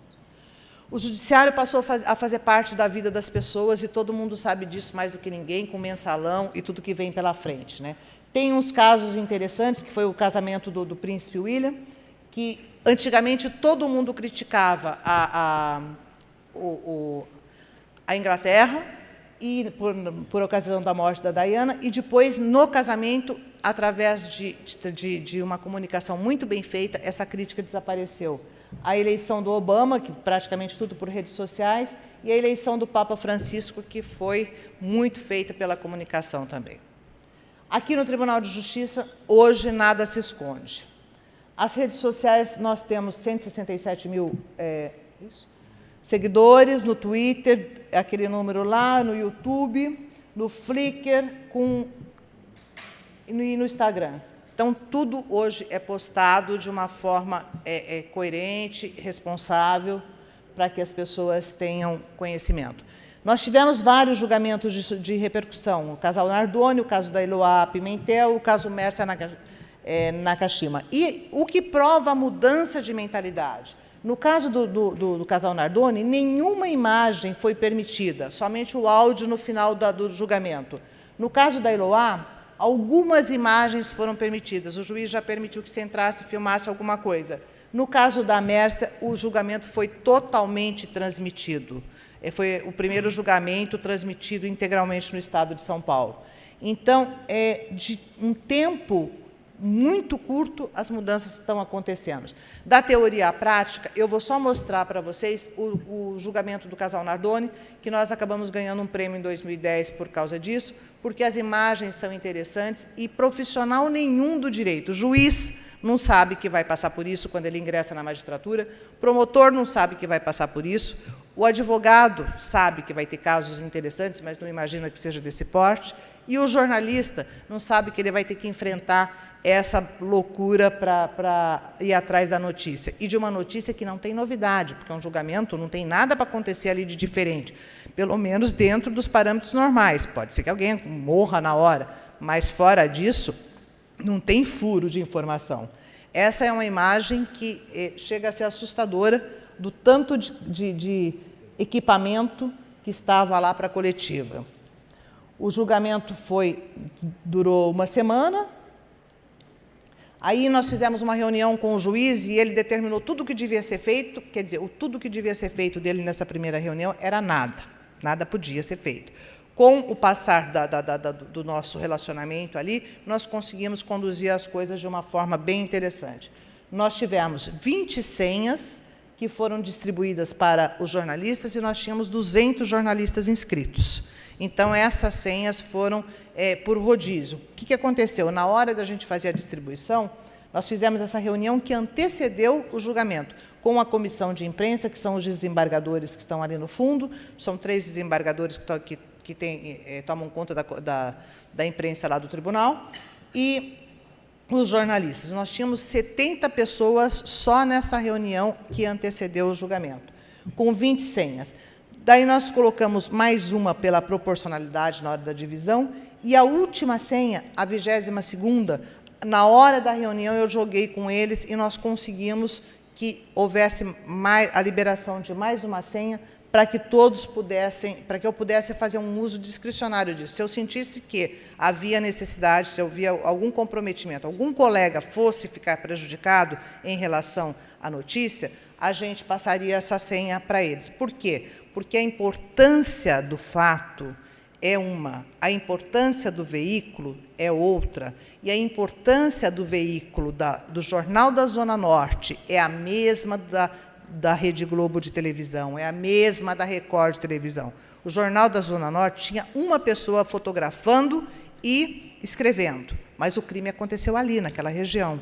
E as emissoras tinham 40 profissionais cada uma. Aí nós dividimos dessa forma, inclusive com gente de outros estados. A ordem da colocação dos links, lá, até isso criava problema, mas conseguimos resolver com a Polícia Militar nos auxiliando. Os jornalistas ficavam em transmissão, chegavam muito cedo, e ficavam em transmissão direto. Do lado de cá, o pessoal da mídia televisiva, do outro lado, a rádio. A sauna, que a gente chamava de sala de imprensa, era uma sauna e refeitório, tudo ao mesmo tempo. Ali, tudo que vocês puderem imaginar de problema aconteceu. Até tem um jornalista que vai lançar um livro agora, é um jornalista da Folha, ele foi uma das testemunhas desse caso, e ele vai lançar um livro sobre o julgamento.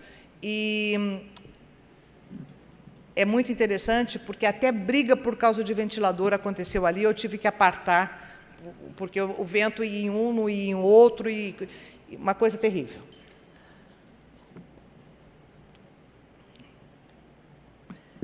Vários repórteres do mesmo veículo. O Twitter, nesse caso, ficou prejudicado, porque ninguém tuitava lá de dentro da sala, então foi o prejuízo que nós tivemos aí. A quem recorrer quando não há imagens? Ninguém tinha pensado nisso. As TVs, os jornais, ninguém. Os ilustradores chegaram no dia e não tinham sido cadastrados. Então, em tese, eles não poderiam entrar. O que nos salvou foi essa senha coringa, que daí a gente revisou, trocou, cada hora um pegava um pouquinho, ia lá e fazia o seu trabalho.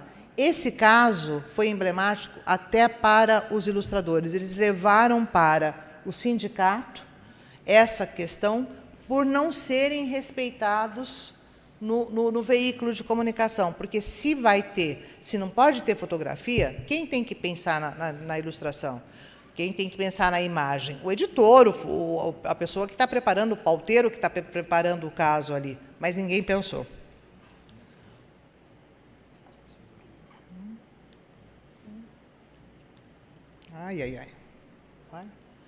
Aí, pessoas de todo tipo que compareceram lá para acompanhar o julgamento, foram muitos equipamentos.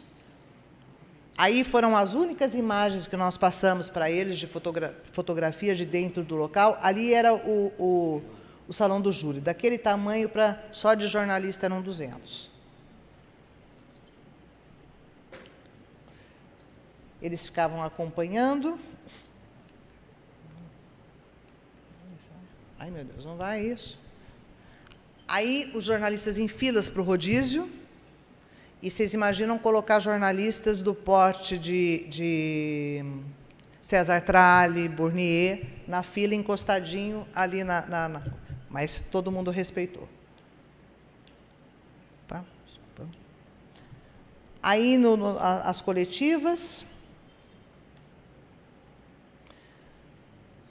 todo mundo esperando.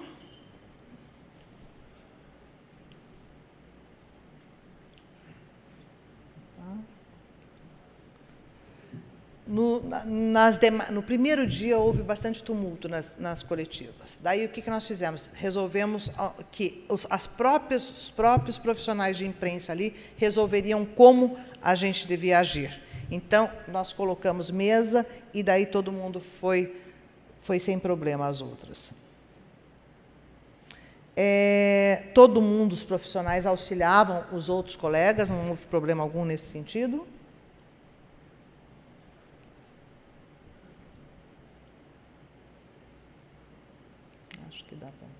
E a coisa mais interessante, só conseguimos transmitir o áudio da sentença em razão da colaboração de 2 rádios, a Rádio Jovem Pan e a Rádio Bandeirantes, porque sem eles nós não teríamos os cabos suficientes para levar até o plenário e ninguém teria ouvido. E foi muito interessante isso, porque foi um trabalho conjunto, judiciário, imprensa, todo mundo trabalhando para que as coisas dessem certo.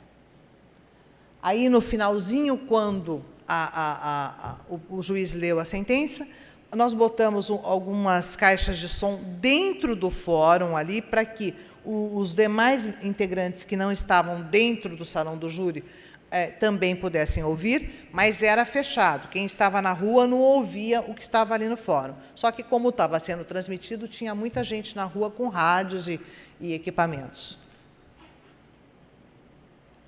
População mesmo.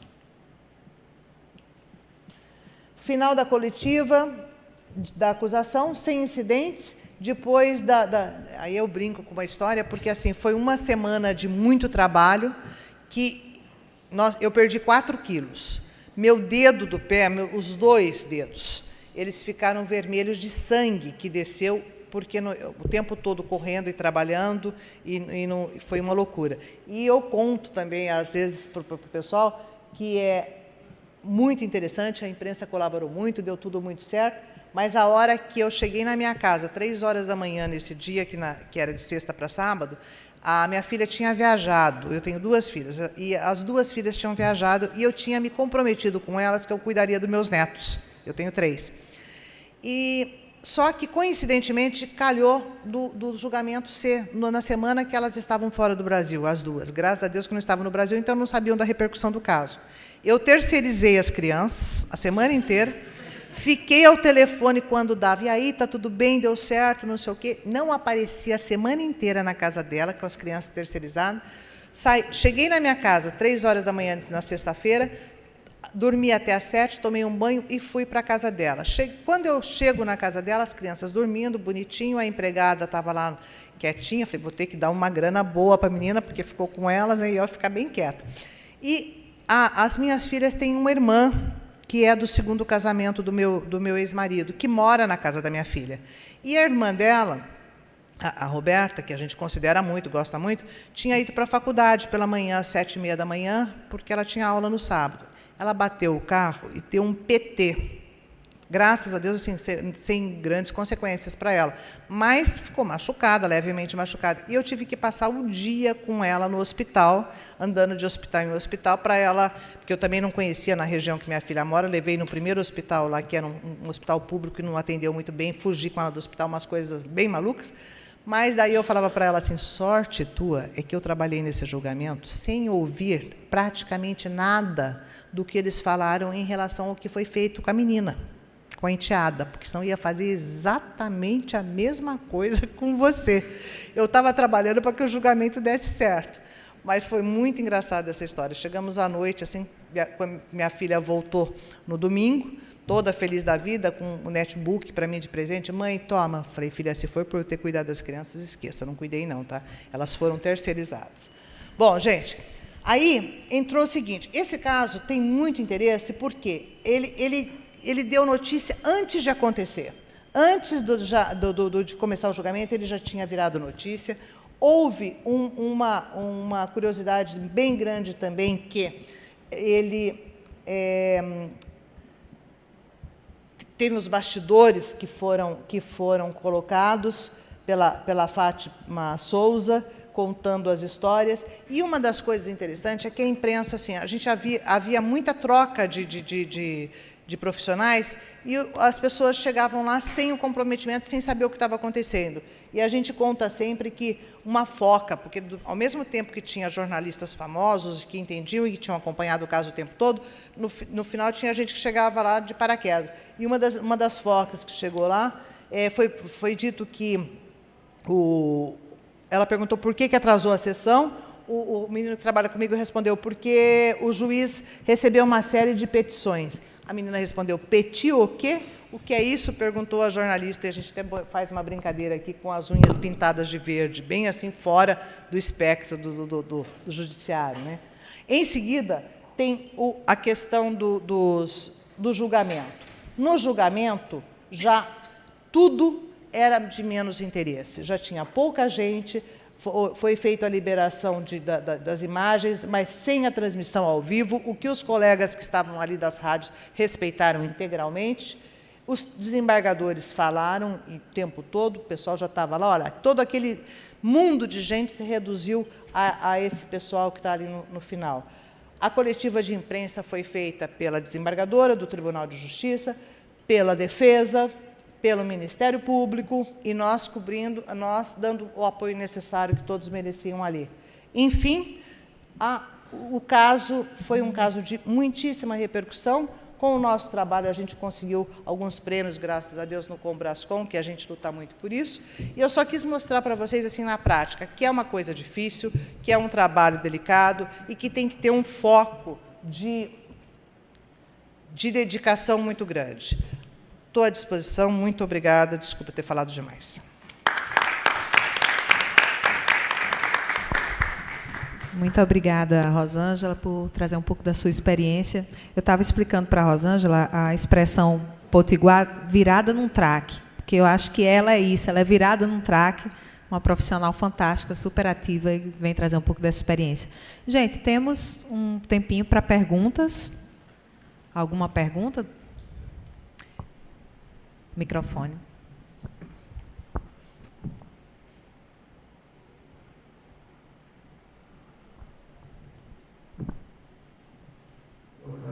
Boa tarde. Imprensa e judiciário, transparência e responsabilidade social. E aí, os jornalistas compostos de membros da imprensa ligados ao judiciário.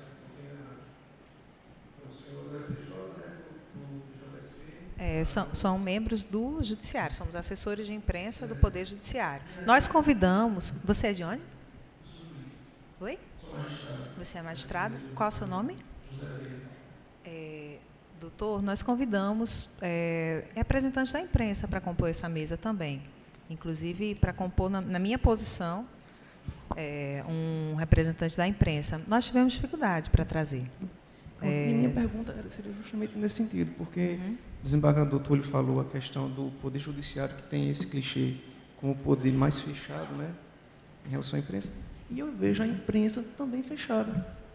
Né? A gente não sabe, de um modo geral, como funciona a imprensa, né? Quais são os interesses que estão por trás da notícia, quem financia a imprensa, porque ela se direciona para assim ou assado, e como é que eu dialogo com a pessoa sem minimamente a conhecer, não é isso? E aí, mas de qualquer forma, os senhores são ligados, estudaram jornalismo, são ligados à imprensa, então eu queria que houvesse um desenvolvimento a esse respeito, porque eu me sinto, assim, como cidadão mesmo e como, aí eu falo a função como magistrado, às vezes temeroso de lidar com a imprensa. Certa vez, na minha comarca, cidade pequena, aquela imprensa muito focada, né, na nossa posição, e aquela conversa, eu ia dar uma pequena entrevista, e aquela conversa preliminar, e sem que eu fosse informado, estava sendo gravado, né?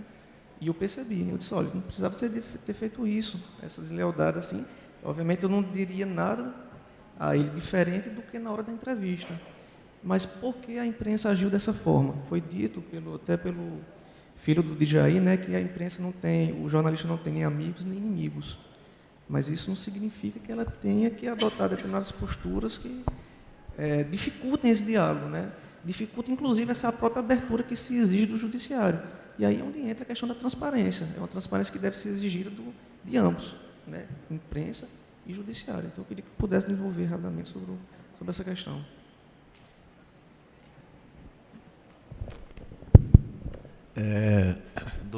Desculpa, José Vieira.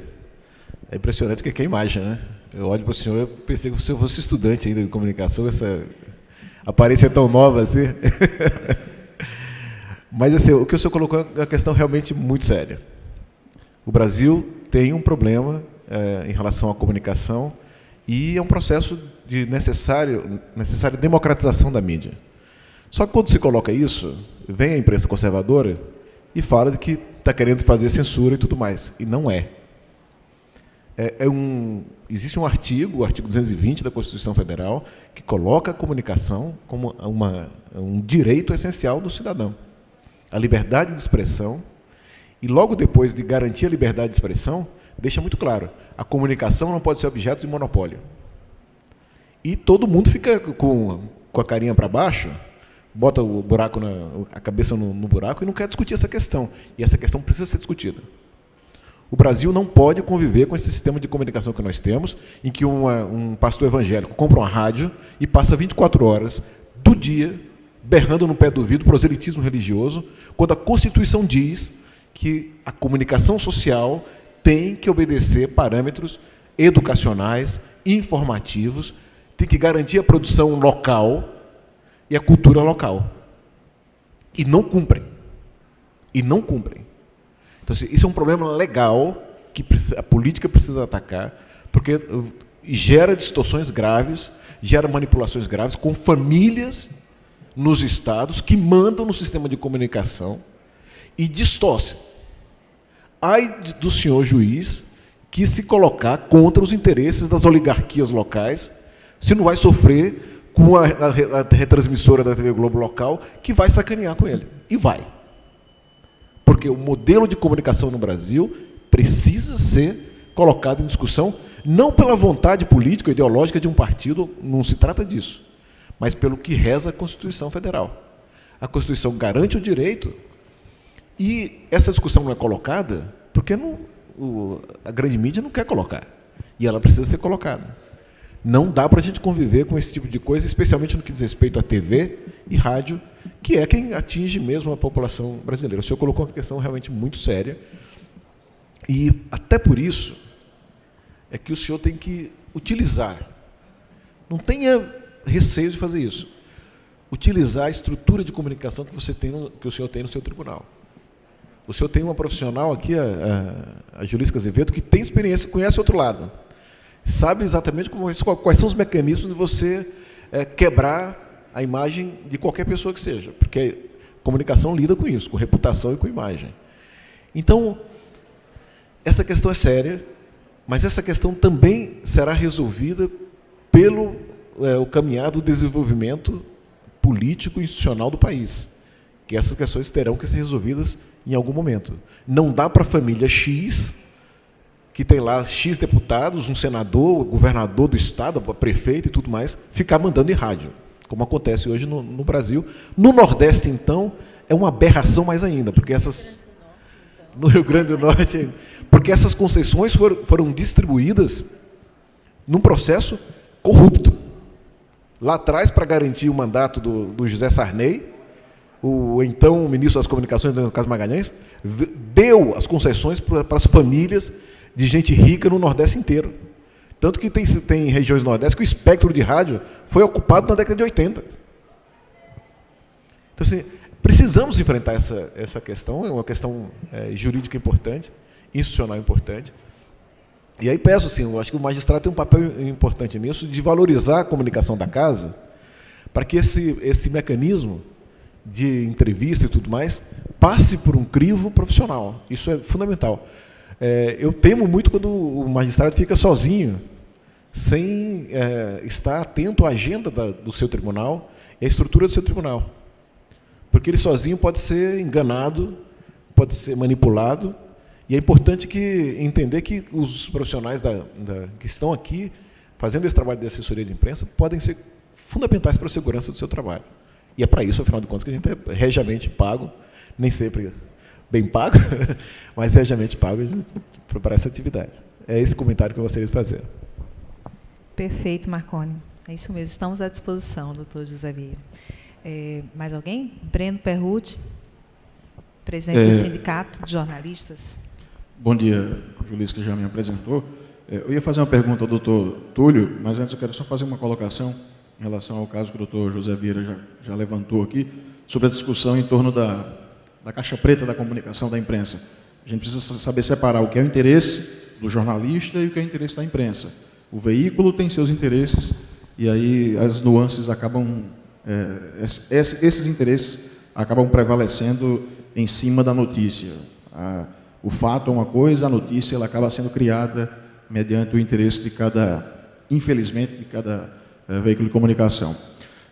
Existe um processo em discussão, que é o processo da democratização da comunicação, ele está em andamento e As grandes empresas brasileiras de comunicação, elas querem deturpar esse processo, essa discussão, porque para eles não interessa que a comunicação seja democratizada, eles preferem continuar dominando, obviamente, a comunicação nacional. A Constituição brasileira ela tem um artigo não, salvo engano, é um capítulo só sobre comunicação. E se vocês da área jurídica entendem muito mais que eu disso, forem observar, nenhum dos artigos desse capítulo ele é cumprido, ele foi regulamentado sequer. A Constituição é de 88 e os artigos não foram nem regulamentados ainda. Por isso que as concessões públicas, a comunicação é concessão pública, elas viraram posse dessas famílias, dessas oligarquias, desses grupos políticos, grupos empresariais. Então, para eles, não é interessante que esses artigos sejam regulamentados, nem que eles sejam discutidos. Aqui no Rio Grande do Norte, coincidentemente, amanhã vai ser instalado, aqui era um dos poucos estados que ainda não tinha, o Fórum Nacional pela Democratização da Comunicação, que é um movimento já que existe em praticamente todos os estados. O daqui vai ser implantado amanhã na UFRN, na Universidade Federal. E aí, esse processo precisa ser mais explicitado, precisa ser mais falado, precisa ser mais discutido, e quanto mais entidades, quanto mais a sociedade, quanto mais o judiciário participar também desse processo, vai dar mais visibilidade, vai dar mais legitimidade, e aí a gente pode avançar dentro dessa ideia de tentar democratizar a nossa comunicação. Bom, agora para a pergunta em si, me desculpem o preâmbulo ao doutor Túlio. Doutor Túlio, que é desembargador, mas também é jornalista, e aí eu faço uma pergunta, se o caso do Tribunal de Justiça do Rio Grande do Sul é o único do Brasil onde existe um desembargador que é jornalista e que toma à frente da questão do Conselho de Comunicação do Tribunal, se existe isso também em outros tribunais, e se essa situação de o senhor ser de o desembargador ser jornalista, ela é preponderante para o sucesso da comunicação institucional do tribunal. Isso sem desmerecer a comunicação dos outros tribunais feitas por profissionais. Estou falando em relação a profissional, também desembargador. O senhor me entendeu? Bem, lá no Rio Grande do Sul, nós tínhamos um colega que agora está aposentado, o Jorge Adelar Finato, acabou se aposentando cedo, jornalista excelente, seria desembargador hoje, se aposentou ainda juiz e exerceu algumas vezes a função. Eu tenho a impressão que ajuda muito, evidente, não sei de outro, certamente outros tribunais têm colegas que têm a mesma formação, mas não sei de algum outro que use o sistema que nós temos lá. Mas eu tenho a impressão seguinte, você pode fazer com um desembargador que tem uma formação, ou um juiz que tem uma formação convencional de juiz, desde que na comunicação social seja observado aquilo que eu considero, isso sim, o nosso grande diferencial, é a absoluta profissionalização. Quando eu assumi, o que eu disse para o presidente, ele disse, olha, eu gostaria muito que você fizesse. Eu digo, eu faço, mas, assim, em bom português, eu vou limpar a área primeiro. Indicação, amante, cara encostado, cara que não presta, que bota lá saiu todo mundo. Foi uma limpa. Ficaram poucos profissionais, com um mix que eu acho muito interessante de cargos em comissão com funcionários da casa. Nós temos uma certa oxigenação no meio e, ao mesmo tempo, nós temos a memória do tribunal. Existe uma preponderância até de jornalistas concursados e integrantes dos quadros do judiciário, mas nós temos gente de fora e nós não nos afastamos em momento algum disto. Nós tivemos algumas mudanças nesse período de natureza fisiológica, enfim, uma casou, foi morar em Portugal, o outro se aposentou e tal, e a substituição veio da maneira que eu acho que deve ser, a partir dos colegas. Eu passava o problema para a Adriana, que o Marconi e a Rosângela conhecem bem.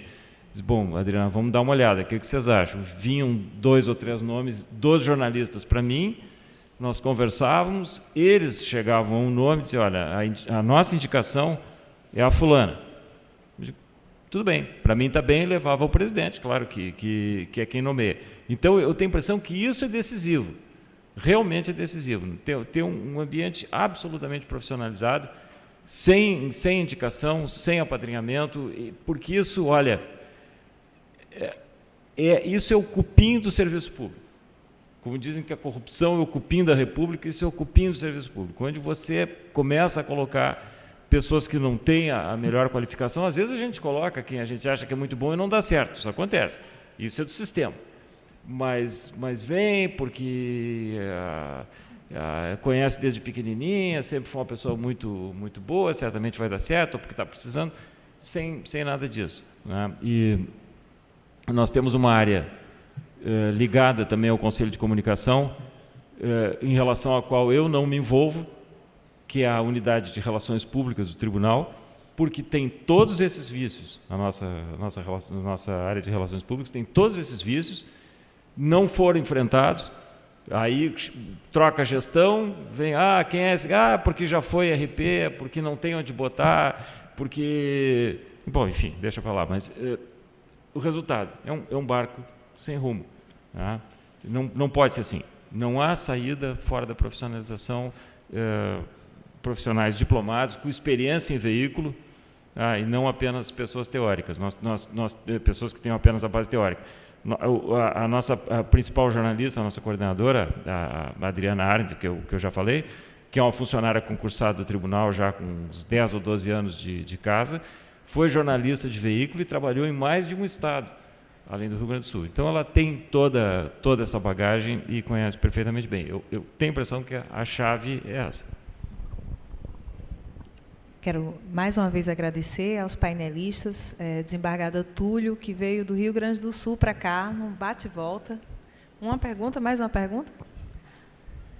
Bem, nosso tempo já está bastante estourado, mas fica à vontade, só peço, se possível, a gente tentar condensar rapidinho a resposta também. Ok. Tá bom? Boa tarde a todos. Meu nome é Elisiane, eu sou jornalista. Quero parabenizar a Smarne por essa iniciativa de abrir esse espaço de diálogo entre o jornalista e o judiciário. Eu acho que isso ainda é pouco comum, infelizmente, mas muito me alegrou ver o tema desse congresso e muito me orgulha essa chance de estar aqui com vocês. Bom, eu já trabalhei nos dois lados da moeda, digamos assim, com o jornal, mas também com assessoria de comunicação de órgão público, né? A Procuradoria-Geral do Estado, não daqui, de outro estado aqui do Nordeste. E na PGE, um problema recorrente que nós sofríamos na parte da comunicação era conscientizar os procuradores de que nós precisávamos que eles nos ajudassem com a produção de informações. Isso era uma coisa complexa, era um problema que talvez venha dessa falta da cultura do contato do profissional do direito com o jornalismo. Então, havia um certo bloqueio, uma dificuldade. Então, eu queria direcionar essa pergunta ao desembargador Túlio, especificamente, como é que vocês conseguem criar essa ponte, né, entre o magistrado que está lá trabalhando todos os dias naquelas varas e os profissionais que vocês têm na casa, e também em relação às mídias sociais. Era também uma dificuldade que nós enfrentávamos, uma dificuldade organizacional, de que nós poderíamos operar com todas as mídias sociais, porque havia uma certa desconfiança, um medo do órgão, do que poderia vir dali. Então, eu queria saber como é que vocês trabalham isso lá no TJ do Rio Grande do Sul. Obrigada. Vou te responder ligeirinho para não perder o avião, mas a pergunta é muito boa. Nós temos um perfil no Facebook que é alimentado e operado pela unidade de imprensa, foi decidido no Conselho, aí a importância do Conselho. O Conselho trabalha pouco, mas essa é uma decisão do Conselho. Nós tuitamos praticamente tudo que importa ao longo do dia e funciona muito bem. Existe um espaço de risco e nós assumimos esse risco, não há dificuldade. Quanto à produção de notícias, o que aconteceu foi o seguinte: nós procuramos conversar com os colegas, a receptividade não foi lá muito boa, então nós fizemos uma coisa diferente, foi um atalho. Nós passamos a cobrir os julgamentos que importavam. Uma cobertura bem feita, com foto, com enfim, eventualmente com uma palavra do juiz, do desembargador, se ele quisesse falar, notícia limpa, bem colocada no site. Resultado, deu uma ciumeira geral em todos os outros que saíam as notícias pela metade e tal, e a resposta era uma resposta assim muito dura, diz assim, olha, o que eu vou fazer? A gente não consegue nem falar, eu vou lá falar contigo, fico olhando para o teu secretário, esquece, pô. Aí começaram a chegar as pautas. E em relação aos colegas do primeiro grau, é exatamente a mesma coisa. Então, realmente, de repente, as pessoas se deram conta que havia, vou usar um palavrão aqui, havia um fluxograma que funciona bem, por e-mail e tal, olha, vai ter, nem vou falar do caso Kiss ou do caso Bernardo, que são coisas de repercussão nacional, mas, por exemplo, IPTU num lugar chamado São João do Polesine, que é um lugar que tem 4.000 habitantes, que são 4.000 inimigos entre si, brigam o tempo todo por todas as coisas. Isso é um negócio que tem um grande interesse na região de Santa Maria. O juiz lá vai julgar, vai ter uma decisão dele que é um lead case, ele informa, nós colocamos no site dizendo que será julgado, depois o resultado do julgamento e tal. As pessoas vão vendo, e isso vai criando um ambiente favorável. Agora, eu vou te dizer, dá trabalho, né?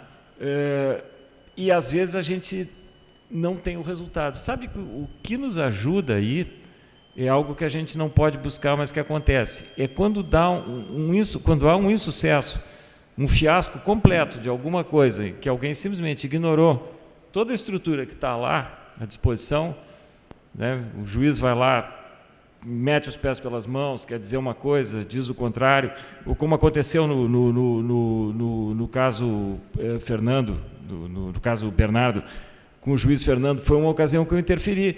Ele estava dando entrevista e chorando. E nós estávamos monitorando, e o pessoal me avisou, ele está chorando. Eu liguei para a secretária dele, eu digo, quando terminar a entrevista, pede para falar comigo. Ele ligou, eu digo, Fernando, para de chorar. Não, mas eu não aguento. Então não dá entrevista. O juiz não chora, cara. Tu vai chorar se a tua mãe morreu. Tu não pode chorar por jurisdição. Que mundo que nós estamos, que o juiz vai chorar por uma decisão que ele tomou. Tá? Então, então eu vou convocar uma coletiva. Tu é velho, tem quase 40 anos, faz o que tu quiser. Só vou te dizer o seguinte, coletiva tu sabe como começa e não sabe como termina. Ah, mas eu vou limitar as perguntas. Eu digo, tá, acorda. O presidente do tribunal tentou fazer isso uma vez, o Marcelo Bandeira Pereira, naquela situação de liminares, que ele tomou posse, foi afastado 4 horas depois voltou, saiu. Quando ele voltou definitivamente, era uma discussão a respeito da eleição, ele fez uma fala na sala da presidência e eu ainda disse para ele, digo, não responde, pergunta. Não, mas eu vou responder só sobre isso. O primeiro jornalista perguntou uma obviedade completa, se ele estava feliz. Ele disse, não, estou muito feliz, vamos começar a trabalhar e tal. E o segundo jornalista perguntou, o que o senhor acha das 60 dias de férias para os juízes? E respondeu, não, mas isso é importante, porque o juiz é um profissional que pensa. Até hoje ele é cobrado 3 anos depois por essa resposta. E quem conhece o Marcelo, pessoa delicadíssima, como ele é, um sujeito fino, um magistrado de primeiríssima qualidade, é um cavalheiro, né? Se expressou mal. Mas assim, só podia acontecer aquilo. Ele tinha sido eleito presidente do tribunal, tinha tomado posse, e sentava e saía da cadeira, fez isso várias vezes ao longo de 8 dias, que foi um período inesquecível lá no tribunal. Aí toda aquela comoção finalmente vai começar, aí libera assim, tá, não, vou responder e tal. Não pode ser assim. Então, eu acho que talvez o somatório, só para não ser redondo, talvez o somatório dos insucessos, juntamente com os bons exemplos, sejam o caminho da sedução. Né? E a gente tem que aceitar que algumas pessoas não querem, porque não querem, acabou, e aí, paciência. Mas eu acho que aí a administração deve fazer, que é o que eu falei lá no início. O juiz lá de Passo Fundo toma uma decisão, ele não quer falar de jeito nenhum, ele é totalmente respeitado. O tribunal diz, olha, o que foi a decisão? A decisão diz o seguinte, que em tal lugar não pode fechar a porteira, que é uma coisa muito comum lá no Rio Grande do Sul, porque ali tem uma água que é comum para 2 ou 3 terrenos e tal, é essa a decisão dele. Não é dizendo que está liberado, mas dizendo que aqueles vizinhos que dependem assim, assim, assim, assim. Como é que a gente tem essa decisão? A gente pede, ou nós acessamos pelo sistema, e vem E eu olho e digo, agora, eu não vou, obviamente, não vou elogiar, não vou criticar, não vou fazer coisa nenhuma, vou só fazer uma síntese e dizer. Se ele quiser falar, melhor. Aí a pergunta é, o senhor quer que alguém lhe acompanhe? O senhor quer falar primeiro com o nosso jornalista? Quer que o jornalista nosso faça um briefing com o jornalista de lá? E aí a gente vai avançando em áreas que a gente sabe, algumas que são seguras, outras que não se sabe bem, e se resolve caso a caso. Tá? Rosângela, dá uma palavra? Eu só queria, sem querer complementá-lo, mas dizer uma coisinha a respeito disso. Eu acho que o desembargador falou uma coisa muito importante. O juiz tem que ser seduzido pela credibilidade do nosso trabalho. Se a gente não conseguir colocar no magistrado que o nosso trabalho é sério, bem feito, que nós estamos ali para fazer, para deixá-lo à vontade em relação à comunicação, que é uma área muito difícil mesmo, a gente não consegue nada. Agora, todas as armas são válidas. Eu uso até chantagem, desembargador.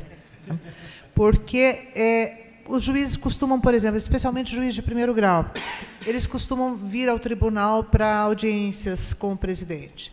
Aí, o que eu faço? Eu fotografo, publico no site uma notícia que é chamada assim, visitas do dia. É incrível, todo mundo lê, todo mundo sabe, porque isso me serve até como uma ferramenta de transparência. Se você me ligar e perguntar assim, é verdade que o Monteiro Lobato esteve ontem no tribunal? Eu falo, bote o nome dele no site. Se ele foi, vai acusar lá no Visitas do Dia, com foto e tudo. Então, os juízes vão, e depois, lógico, eles querem guardar essa foto, porque é uma visita ao tribunal. E eu mando para todos eles a foto que eles participaram lá, mas não sem antes falar, doutor, eu mando a foto, mas a troco de umas decisões interessantes para a gente colocar no site. Então, mas que tipo de decisão? Porque daí vem a história. Eles não sabem o que é um interessante. Eu vou receber um título de cidadão lá na cidade. Muito embora eu saiba que o senhor vai receber o título pelo trabalho que o senhor desenvolve no tribunal, doutor, não é essa a notícia interessante. Eu preciso de uma notícia de interesse público, uma notícia que o senhor acha que possa servir de base para um outro colega, ou um caso pitoresco, diferente, que vai chamar a atenção e que o senhor acha que vale a pena ser divulgado. Aí começam a chover algumas decisões nas nossas mãos, mas não é fácil. Gente, quero agradecer em nome do desembargador Túlio, em nome do Marconi, a Julisca, a escola, a todos que participaram aqui. Muito obrigada pela forma como fomos acolhidos. E é um tema que exige muito debate, não para por aqui. Cada vez mais a gente tem que discutir judiciário, imprensa, comunicação, e esse trabalho, vocês verão, a cada ano que passa está sendo aprimorado, porque os profissionais que estão atuando nas instituições são cada vez profissionais mais capacitados. E a gente trabalha manhã, tarde, noite e madrugada. Os colegas da imprensa sabem disso e não nos diferenciam hoje como diferenciavam antigamente, achando que a assessoria de imprensa era um lugar onde se trabalhava pouco. Não, se trabalha muito, não se almoça. A gente come preventivamente, porque não sabe quando vai comer de novo, e vai ao banheiro preventivamente, porque não sabe quando vai ter oportunidade de fazê-lo. Muito obrigada a todos. Mais uma vez agradecendo aos convidados que saíram de suas rotinas exaustivas, corridas e de muita importância e vieram ao Rio Grande do Norte, vieram a Esmarne prestigiar esse evento. Nosso agradecimento de coração.